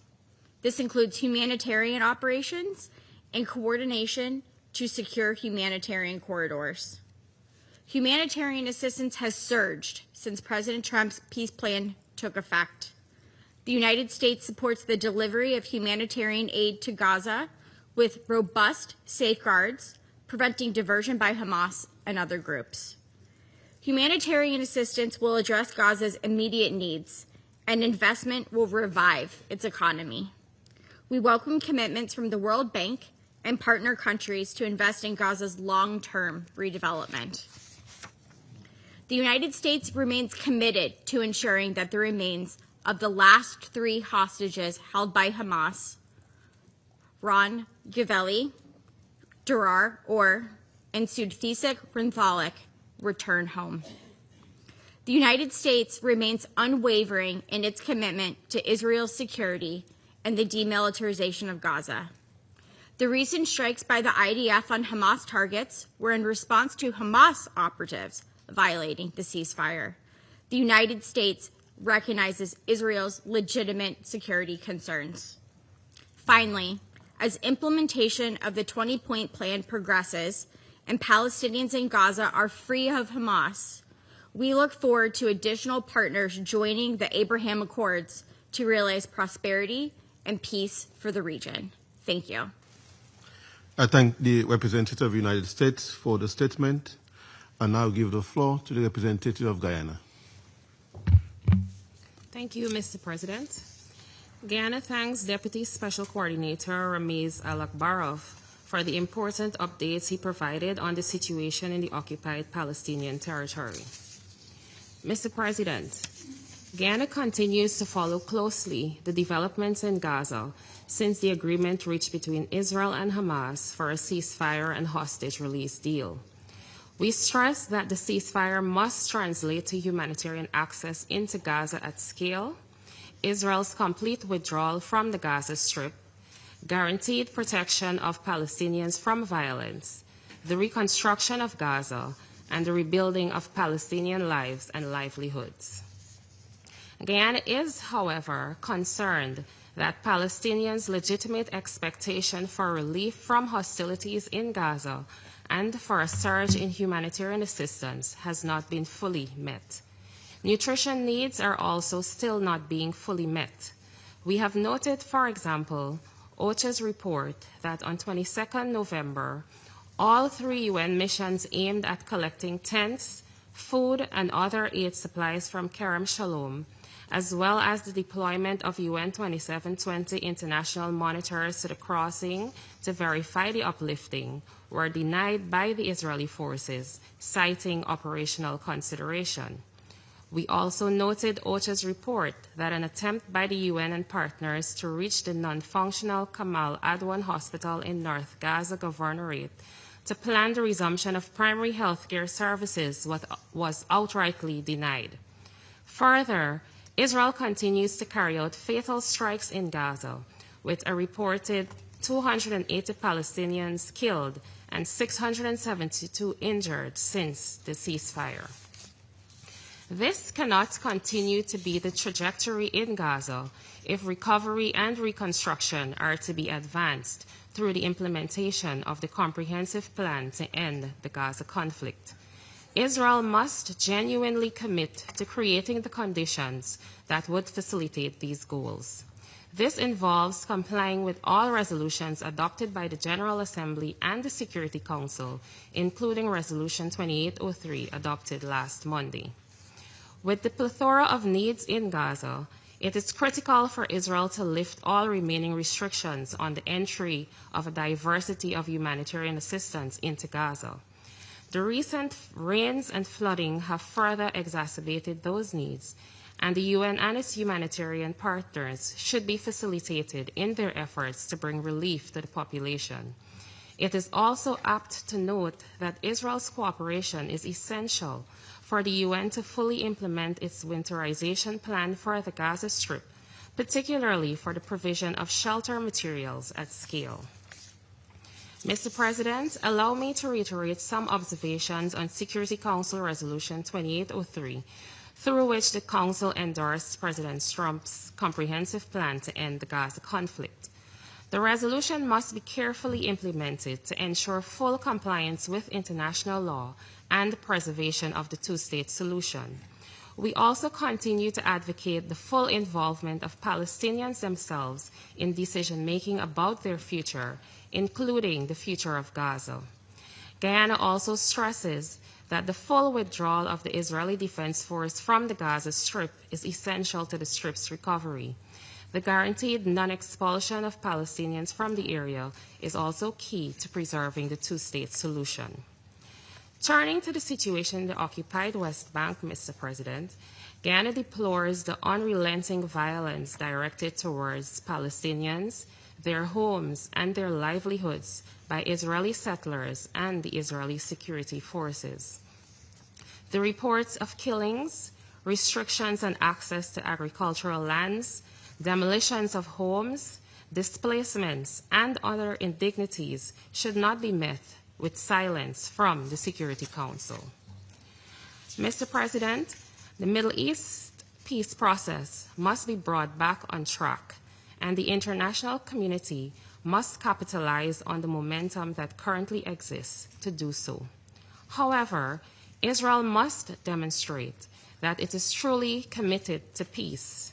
The continued attacks in Gaza and the ongoing attacks on its neighbors, as we have seen over the weekend with Lebanon, do not align with such a commitment.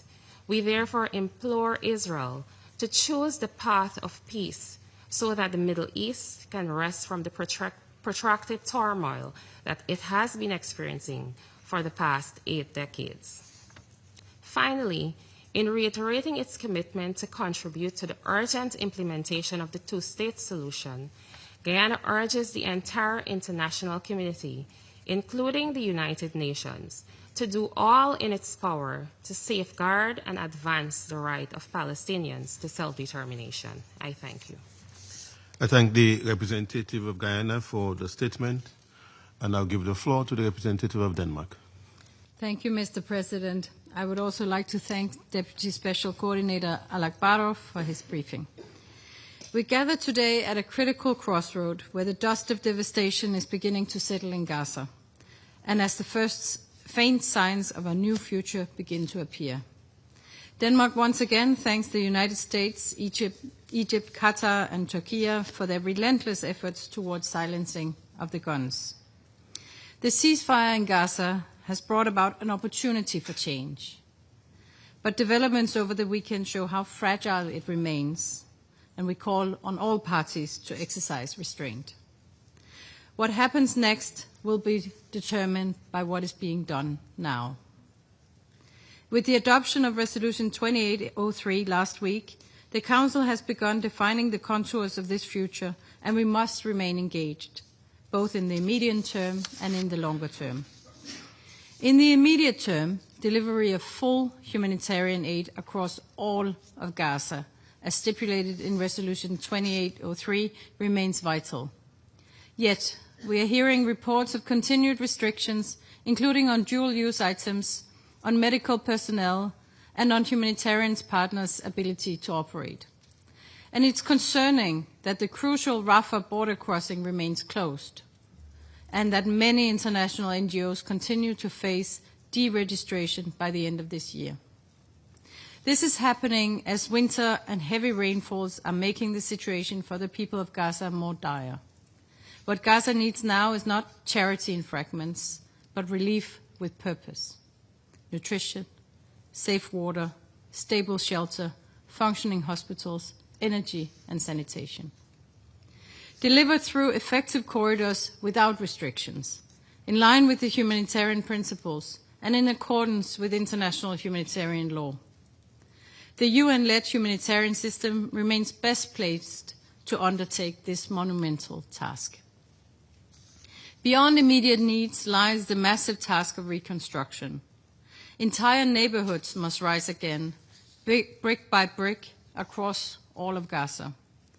Palestinians must be part of designing the blueprints of their own homes. They must be part of determining the path of their own recovery, in deciding how their communities are rebuilt. And they must have influence on how the stabilization force operates as a protective presence in full compliance with international law. All of this must happen without Hamas's rule. The Council should remain engaged and receive further clarity on the establishment of the Board of Peace and the International Stabilization Force, as well as the developments on the ground, including in the Civil Military Coordination Center. Mr. President, as we lift our gaze towards the wider horizon and the long-promised two-state solution, the pathways to Palestinian statehood must be laid out with clarity and credibility, rooted in equality, dignity, and security for both peoples. The contours of that future must be sketched now. We also must not allow the West Bank to disappear behind the headlines of Gaza.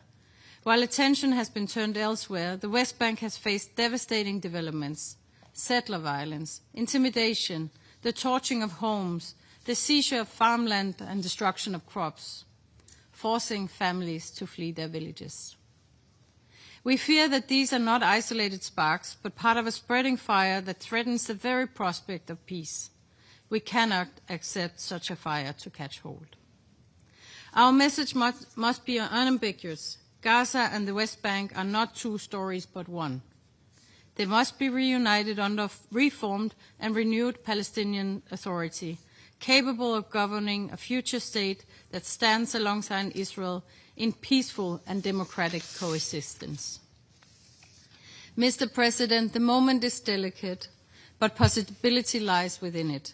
Let us choose the path that honors international law, the right to self-determination, and security for all. A path that rejects terrorism and lights the way towards the only horizon that offers lasting peace: two peoples, two states, living side by side. Let me reassure you of Denmark's continuous commitment to that effect and to the implementation of the Gaza Peace Plan as recently endorsed by this Council. I thank you. I thank the representative of Denmark for the statement. I shall now make a statement in my capacity as the representative of Sierra Leone.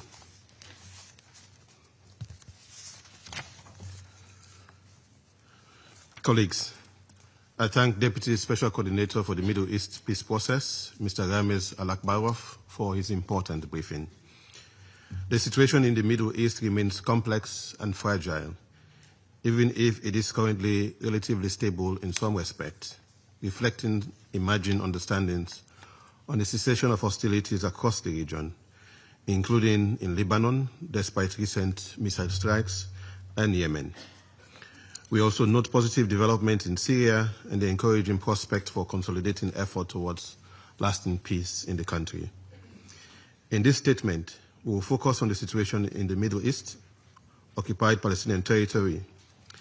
Since the Council adopted Resolution 2803, with a clear sense of urgency to maintain the ceasefire in Gaza and to implement a comprehensive plan to end the Gaza conflict, Sierra Leone has, in its explanation of vote of 17th November, already set out its understanding of the legal effects and parameters of the resolution. Today, Sierra Leone will therefore focus on what it means to implement this resolution in good faith. We do so against a sobering reality. 6 weeks into the ceasefire, Palestinian civilians continue to be killed and injured in Gaza. Continued missile and air strikes in the Strip, notwithstanding the declared cessation of hostilities, raises serious concerns about compliance with both the resolution and international humanitarian law. Implementing Resolution 2803 in good faith requires that the ceasefire be respected in fact and not only in words. We therefore call on the government of Israel to strictly uphold the ceasefire, exercise maximum restraint, and fully respect its obligations under international humanitarian law and human rights law, including the principles of distinction, proportionality, and precaution. Likewise, we demand that Hamas and all other armed groups cease immediately and unconditionally all acts which constitute a breach of the ceasefire and continues to endanger innocent lives. At the same time, development in occupied West Bank, including East Jerusalem, remain deeply troubling. Reports of continuing settlement expansion, settler violence, home demolitions, and land confiscation and movement restrictions, as well as other measures aimed at altering the demographic and territorial character of the occupied Palestinian territory, are contrary to international law and relevant UN resolutions. Occupation and annexation in whole or in part remain illegal under international law, and any attempt to entrench such practices undermine both regional stability and the viability of a two-state solution. Implementing Resolution 2803 in good faith therefore also requires that these continuing illegal practices in the West Bank cease, as they directly erode confidence and the prospect for a just and lasting peace. Resolution 2803 endorses the comprehensive plan and calls on all parties to implement it in its entirety, including maintenance of the ceasefire in good faith and without delay. It also establishes critical mechanisms to give practical effect to that plan, including the Board of Peace as a transitional administration with international legal personality and an international stabilization force to help secure and stabilize the situation in Gaza. Despite the urgency and needs of the civilian population in Gaza, the BOP has still not been appointed and operationalized. The terms of reference for the BOP are unknown, and Palestinian participation, including the Palestinian Authority, unclear, leaving a serious gap in governance, coordination, and oversight of the transitional arrangement foreseen in the resolution. Sierra Leone therefore calls for urgent designation and appointment of the BOP's leadership and members with broad-based regional and international support so that it can begin discharging its responsibilities without further delay, in line with the participation and aspirations of the people of Palestine. We likewise urge Member States working with the BOP to take the necessary steps to establish and deploy the ISF as mandated by the Council. The ISF's role in helping to stabilize the security environment, protect civilians and humanitarian operations, support the demilitarization of Gaza, and assist vetted Palestinian police force is central to consolidating the ceasefire and preventing a relapse into large-scale violence. Its deployment should be accompanied by full cooperation from all parties in accordance with international law and with due regard to the views and needs of the affected population. On the humanitarian front, implementing Resolution 2803 in good faith means ensuring safe, sustained, and unhindered humanitarian access, respecting the humanitarian principles, and putting in place the financial arrangement envisaged for Gaza's recovery and reconstruction. Humanitarian personnel and facilities must be respected and protected. The flow of food, water, medical supplies, shelter materials, and other essential goods must be facilitated, and assistance must be used solely for peaceful purposes and not diverted. Sierra Leone calls on donors, international financial institutions, and relevant UN entities to step up their support, and on all parties to remove any remaining obstacles to a comprehensive humanitarian response. Colleagues, implementing Resolution 2803 in good faith also carries a clear legal and moral dimension. all parties, state and non-state actors alike, are bound to respect international law, including international humanitarian law, international human rights law, and the Charter of the United Nations. Continued missile strikes in Gaza in the context of a declared ceasefire and the persistence of illegal practices in the West Bank cannot be reconciled with those obligations. Silence or inattention at this juncture will risk normalizing non-compliance and further entrenching impunity. This is not the time to be silent, nor to turn our attention away. Sierra Leone therefore falsely calls on the State of Israel to halt all actions inconsistent with its obligations under international law, including unlawful use of force in Gaza and illegal settlement-related activities and other coercive practices in the West Bank. Secondly, we demand that Hamas and all other armed groups cease all armed activities, fully respect the ceasefire, and refrain from any conduct that endangers civilians or undermines the prospect for peace. Thirdly, we call on prospective members of the BOP and contributors to the ISF to move swiftly to operationalize these mechanisms and ensure that they function with transparency, accountability, and full respect for international law. So it encourages the wider international community and the United Nations to sustain high-level political engagement, provide the necessary resources, and use all diplomatic tools at their disposal to promote strict compliance with Resolution 2803 and other relevant resolutions. In closing, we must reaffirm that only a just and lasting peace, grounded in international law and realized through a negotiated two-state solution with Israel and Palestine, living side by side in peace and security, can address the root causes of this conflict. Implementing Resolution 2803 in good faith, imperfect as it may be, is a necessary step towards that goal. We owe it to those who have lost their lives, to those who continue to suffer in Gaza and the West Bank, and to future generations to ensure that the commitment under the comprehensive plan are translated into concrete, life-saving action on the ground in support of peace, stability, and security. I thank you. I resume my function as President of the Council. I would like to remind speakers to maintain appropriate standards of tone and content in their remarks and uphold the respect this chamber and the matter under consideration deserves. And I'll give the floor to the permanent observer of the Observer State of Palestine. Mr. President,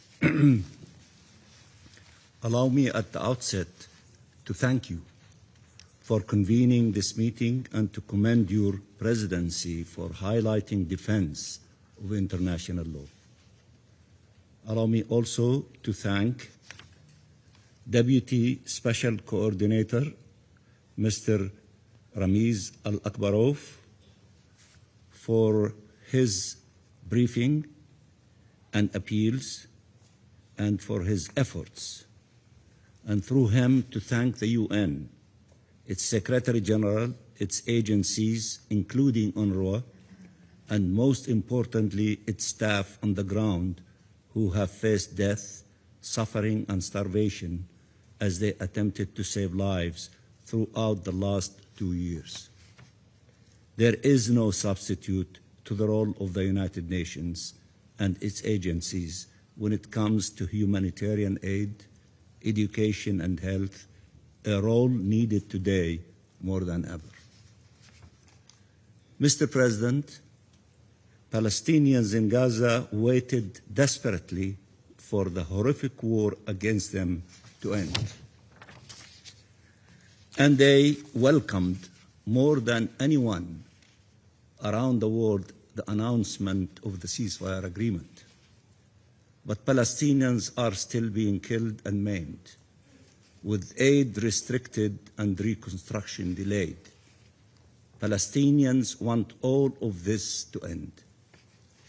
And they don't want to lose half of Gaza in the process. The ceasefire must be upheld and respected in full. Nothing can justify that 1,000 Palestinians have been killed or injured since the onset of the ceasefire. Nothing can justify that since the start of the ceasefire every single day, 2 Palestinian children are killed by Israel. And while recognizing that situation is, of course, not comparable to what it was before the ceasefire, it is essential to remember that the loss of a child for a family is earth-shattering, especially when you thought that they had survived the war and they could now be safe. We should never forget we are talking of the survivors of a genocide that are still having to escape death and suffering every single day while being prevented from rebuilding any part of their life.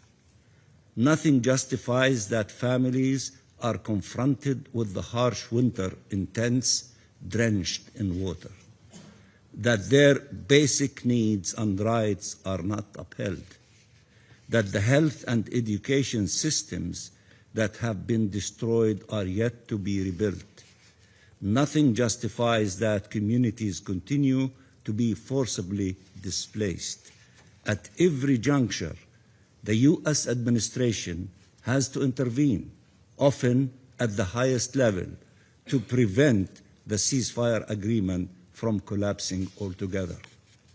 The mediators, the U.S., Egypt, Qatar, and Turkey, whose efforts are highly appreciated, instead of being able to focus on the day after, have every day to deal with the one crisis after another. It is a deliberate attempt to prevent us all from moving forward towards life, towards liberty, towards peace. And yet, our people in Gaza show the world every day how determined they are to restore life in Gaza. Even before they could have a home to keep them warm and safe, the first thought of our people in Gaza was to get their children to resume their education, despite the impossible circumstances. In this connection, we salute UNRWA for having about 100,000 kids receiving education by the end of this month. They are trying to restore, in the midst of ruins and in the most inhumane circumstances, some form of normalcy. Mr. President, Palestine together with the region and the world welcomed the Trump plan as a means to end the war. It did so fully aware of Israelis' intentions. Israel seeks the collapse of the ceasefire as it continues to pursue the 3 things that President Trump's plan denied it: forced displacement, occupation, annexation. It is trying to achieve this aim by stalling the entry of humanitarian aid, by resuming its attacks, and most importantly, by trying to entrench the yellow line or even to advance beyond it.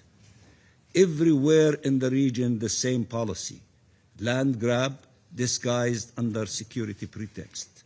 In Palestine, in Lebanon, in Syria, Israel knows security would be best achieved by just and lasting peace, but continues to fuel perpetual war. Everywhere it is undermining the efforts to cease fire and achieve peace. It is in this context that the Security Council adopted Resolution 2803, which owed a lot more to this complicated reality and to the efforts to consolidate the ceasefire and to move to phase 2 than to the realization of the rights of the Palestinian people or the achievement of peace at this juncture. And yet, the resolution simply referring to Palestinian self-determination and statehood drove the Israeli government crazy. Netanyahu felt compelled to come out publicly to say no Palestinian state under any circumstances, followed by a renewed call by the Israeli Prime Minister for the displacement of our people from Gaza. Gaza is Palestinian, and in fact, this is an understatement. Gaza is the bleeding heart of Palestine, like Jerusalem is its beating heart. There is no Palestine without Gaza. And the future of Gaza will be determined by Palestinians, and it is one in which there will be no occupation, no blockade, no annexation, no food, no forced displacement. Our right to self-determination is enshrined in the UN Charter, and before that, our right to freedom is enshrined in natural law. Nothing can alter this right, and our people will not renounce it. And Gaza and the West Bank, including East Jerusalem, are one Palestinian territory, confronted with the same policies, even though at different scales. Mr. President, it is imperative that the attacks against the Palestinian people in the West Bank, including East Jerusalem, by occupation forces and Israeli settlers, are brought to an end, and with them the policy of displacement and replacement of our people by uprooting communities and colonizing the land. In this regard, we hope that the very important and strong condemnations that we have heard in recent days will translate into actions that will ensure our people will no longer be subjected to such horrific attacks. Israel must also bring an end to its policy aimed at undermining politically, financially, and militarily the Palestinian Authority to thwart the prospect of independent statehood. It must stop its attacks and release the withheld tax revenues. Mr. President, this Council has often spoken of the fate and treatment of Israeli hostages now finally free. There is no explanation why it should not show more attention to the plight of Palestinian prisoners who are arrested by the thousands, often detained without any explanation or justification, and subject to the worst forms of abuse. When a video leaked of the rape by Israeli jailers of Palestinian prisoners, the scandal in Israel was about the leak, not the rape. Some openly considered the rapists as heroes and praised them for their despicable act. There are many testimonies of sexual abuse against men, women, and children. Behind bars, doctors and humanitarians are treated as animals. 100 Palestinian prisoners have died in Israeli custody in the last 2 years, either killed or left to die through medical neglect and starvation in very harsh conditions. Where else would such numbers, such facts, such horrors be met with so little attention and almost disregard? I will state once again what I have often repeated in these halls. In addition to the loss, the pain our people feel comes from the humiliation of being openly described and treated as human animals, as expendable, as if they were not children of the same God, humans endowed by their Creator with rights. The first step towards peace and coexistence is Palestinian freedom and recognition of our existence. Every life matters, and we must stand together against all attacks against civilians, regardless of the identity of the victims, regardless of their nationality or faith or origin. We must stand together against subjugation, abuse, and violations, regardless of the identity of the perpetrators. We must stand against a reality and discourse that breeds hatred. We must stand in defense of all children, of life, of humanity, of human dignity, of shared humanity. We must act for peace, and Palestine will observe its obligations and honor its commitments and must be empowered to do so. But peace must be a shared objective to become a common reality. We will continue to work with the U.S. administration, Saudi Arabia, and other regional and international partners to chart this irreversible and credible pathway towards freedom, independence, and peace. Mr. President, it is time to choose peace, a peace that comes through the fulfillment of Palestinian rights, not their continued denial, a peace that comes from mutual recognition, not negation, from accepting that we belong, all of us, to humanity, and that as such, our rights and our dignity must be respected. It comes from accepting that security has to be shared to be sustainable, and that we will neither disappear or surrender. Mr. President, a lot has been written about what happened in these halls a few days ago. Even more importantly, a lot has been written about what is happening on the ground as we speak.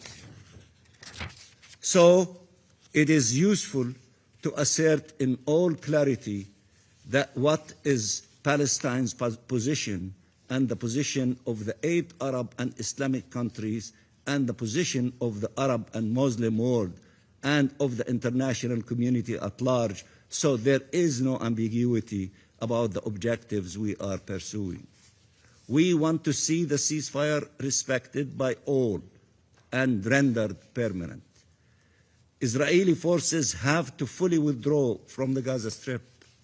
There can be no occupation, no annexation, no partition of Gaza, no separation from the West Bank, and no forced displacement. There must be no violence and no incitement. There must be one Palestinian state, one Palestinian government, one Palestinian law, and one Palestinian gun. Israel's illegal occupation of the Palestinian territory must come to an end without delay, as concluded by the International Court of Justice and numerous resolutions of this Council and the General Assembly. The independence of the State of Palestine must be achieved and the two-state solution implemented. This is what fundamental and peremptory norms of international law that constitute the pillars of our international law system prescribed. And this is the path to peace. Allow me now to say a few words in Arabic. سيد الرئيس، اسمحوا لي في الختام أن أقول كلمة حول دور الجزائر في مجلس الأمن، والتي قادت على مدار عامين كافة الجهود من أجل تحقيق وقف إطلاق النار. وقف إطلاق نار يضع حداً للإبادة الجماعية في غزة، وعملت مع الأعضاء المنتخبين العشر لتقديم القرارات وحشد الدعم لها من قبل باقي أعضاء المجلس، بالرغم من محاولات ثنيها عن ذلك أو اصطدام هذه الجهود بالفيتو.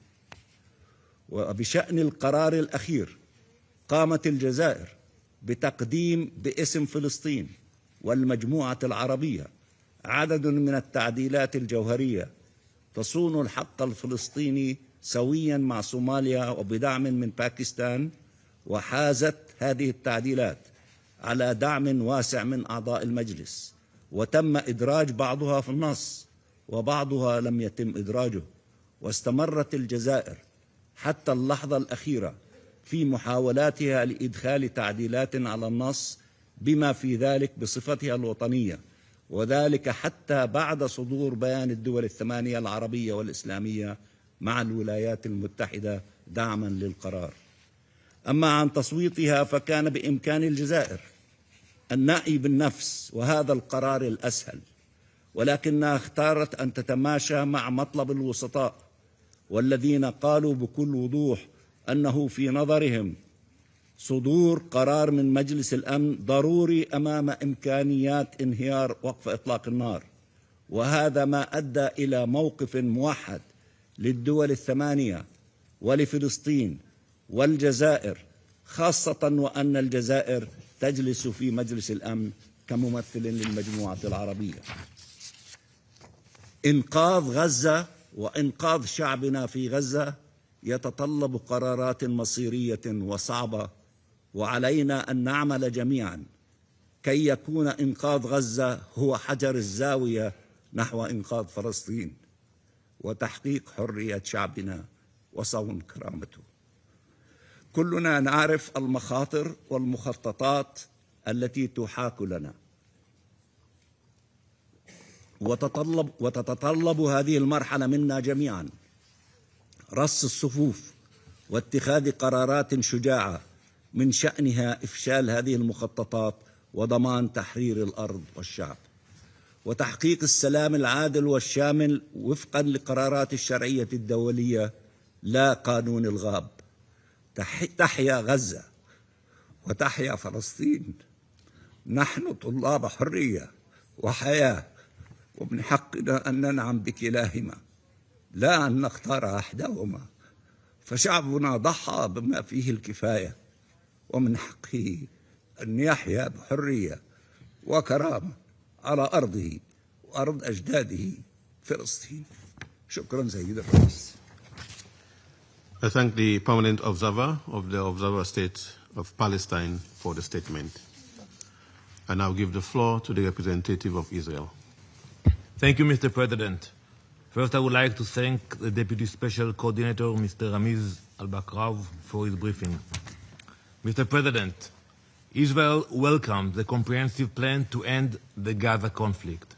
We thank the United States of America and President Trump for pushing this process forward with moral clarity, conviction, and courage. Israel is fully committed to meeting our obligations under this plan. We have facilitated hundreds of humanitarian aid trucks entering Gaza each day, more than 800 trucks a day in the last week. We have clearly marked the yellow line to ensure operational clarity. We have released Palestinian terrorists, not prisoners, terrorists, including murderers, and withdrawn our forces as required. We are working in close coordination with international partners. Hamas, on the other hand, continues to blatantly violate the terms of the plan. They failed to meet the 72-hour deadline to return the hostages. They have already killed 3 of our soldiers during the ceasefire and repeatedly sent terrorists across the Israeli lines to attack our forces. This Saturday brought yet another breach. A Hamas terrorist entered Israeli-controlled territory to attack our soldiers along a humanitarian aid corridor. Israel responded by eliminating 5 senior Hamas operatives involved in these attacks.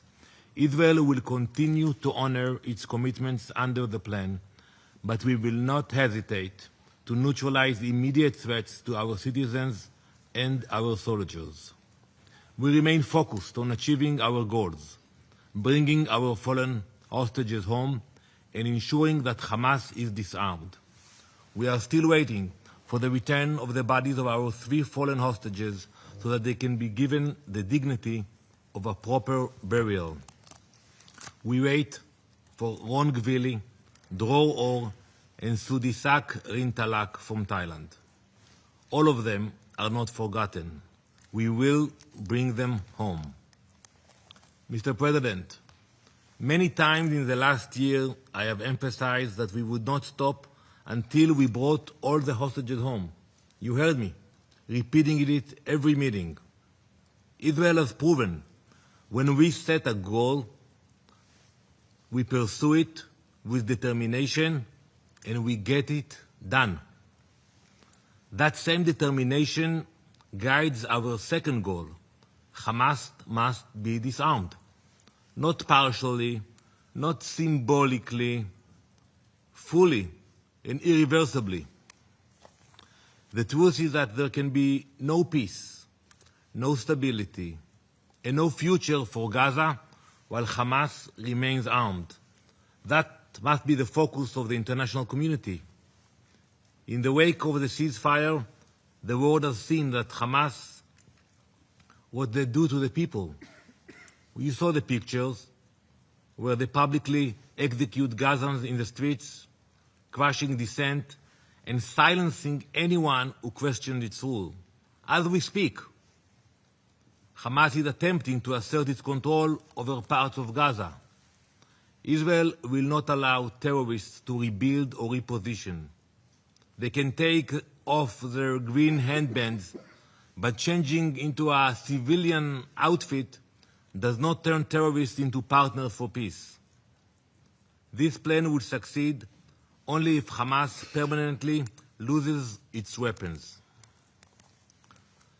Some colleagues, even today, have suggested that the Palestinian Authority could be the one to disarm Hamas and rebuild Gaza. But this assumed the PA would suddenly do something it has never done and has never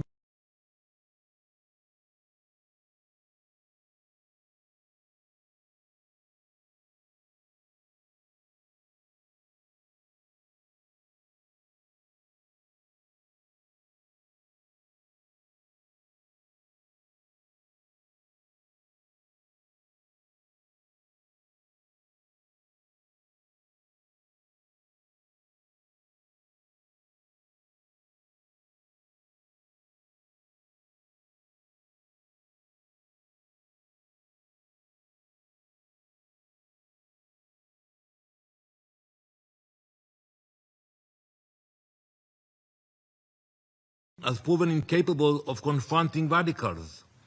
Terror groups operate openly. Iranian weapons slip into Judea and Samaria unchecked. Extremists grow stronger because no one stops them.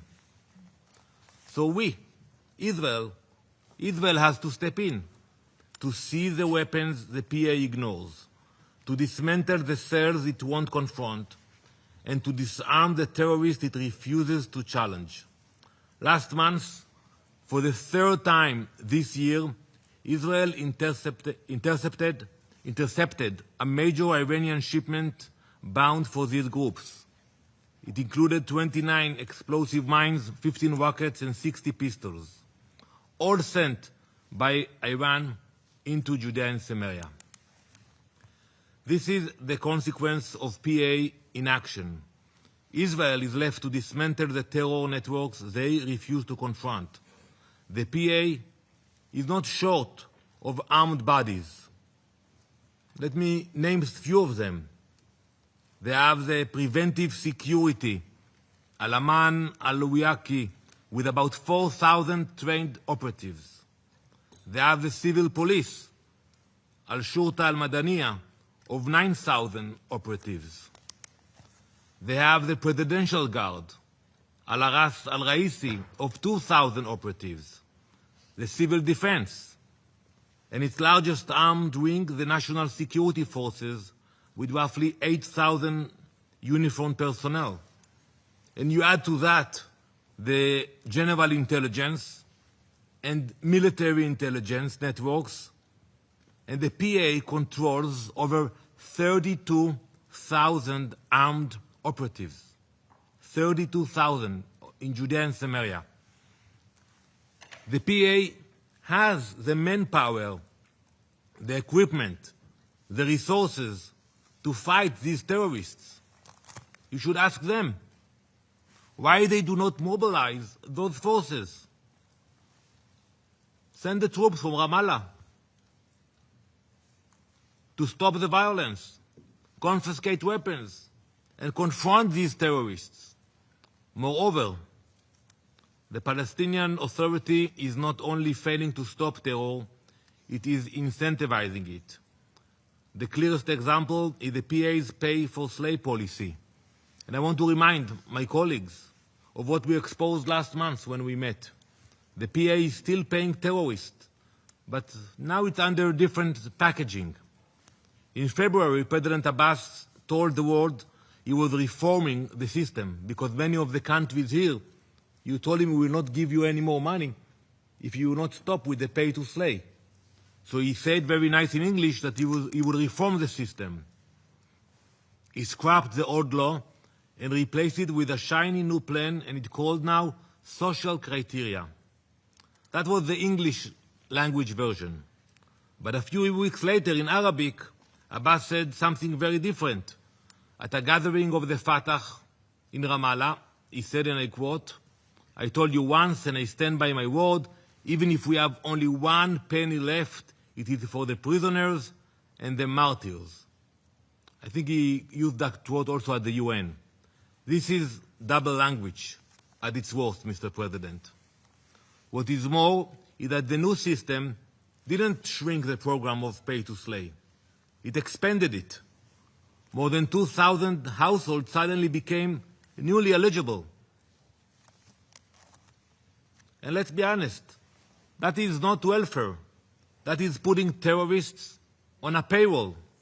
For example, a terrorist who murdered innocent civilians and was convicted for 10 years in prison, he will get every month $1,800 directly to his family account. And when he gets to jail, he will get a special bonus, a lump sum of $4,500.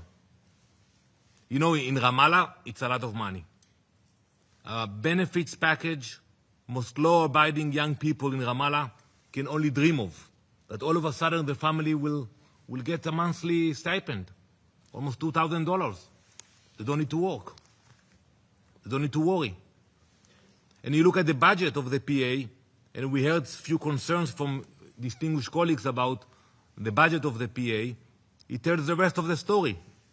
In 2024, the PA paid $144 million in these stipends, salaries to terrorists. In 2025, they have already committed $214 million, and the year is not over yet. The PA, unfortunately, has not ended pay for slay. It has grown pay for slay. Abbas has now dismissed his finance minister in an attempt to blame one person for a system he himself protects. But we are not fooled. They can replace a minister, but they cannot replace the facts. You cannot fight terror. You cannot disarm terror while you pay for it. Mr. Mansour, it is time to end pay for slay now, once and for all. Mr. President, this week we mark 78 years since the UN proposed the partition plan of 29 November 1947. The proposal divided the land between Jews and Arabs so both could live side by side. Israel accepted it. We said yes. The local Arab leadership rejected it and instead declared war on Israel 78 years ago. That choice became a pattern. Whenever a real opportunity for peace appeared, we moved forward, but the Palestinian leadership stepped back. In the Oslo years, Israel recognized the Palestinian leadership and negotiated directly with them. At Camp David and Taba, Israel entered serious talks. In 2008, Israel tabled a detailed plan on all issues. Each was an opportunity for peace, and each was missed. Mr. President, a leadership that refuses to disarm terrorists and continues to reward them is not building peace. Today, almost 78 years after the General Assembly's vote of 29 November 1947, Hamas and other terrorist groups are trying to set the tone and dominate the region. Israel will not let that happen. We will safeguard our security and move forward with reliable and moderate partners. Thank you, Mr. President. I thank the representative of Israel for the statement. There are no more names inscribed on the list of speakers. The meeting is adjourned.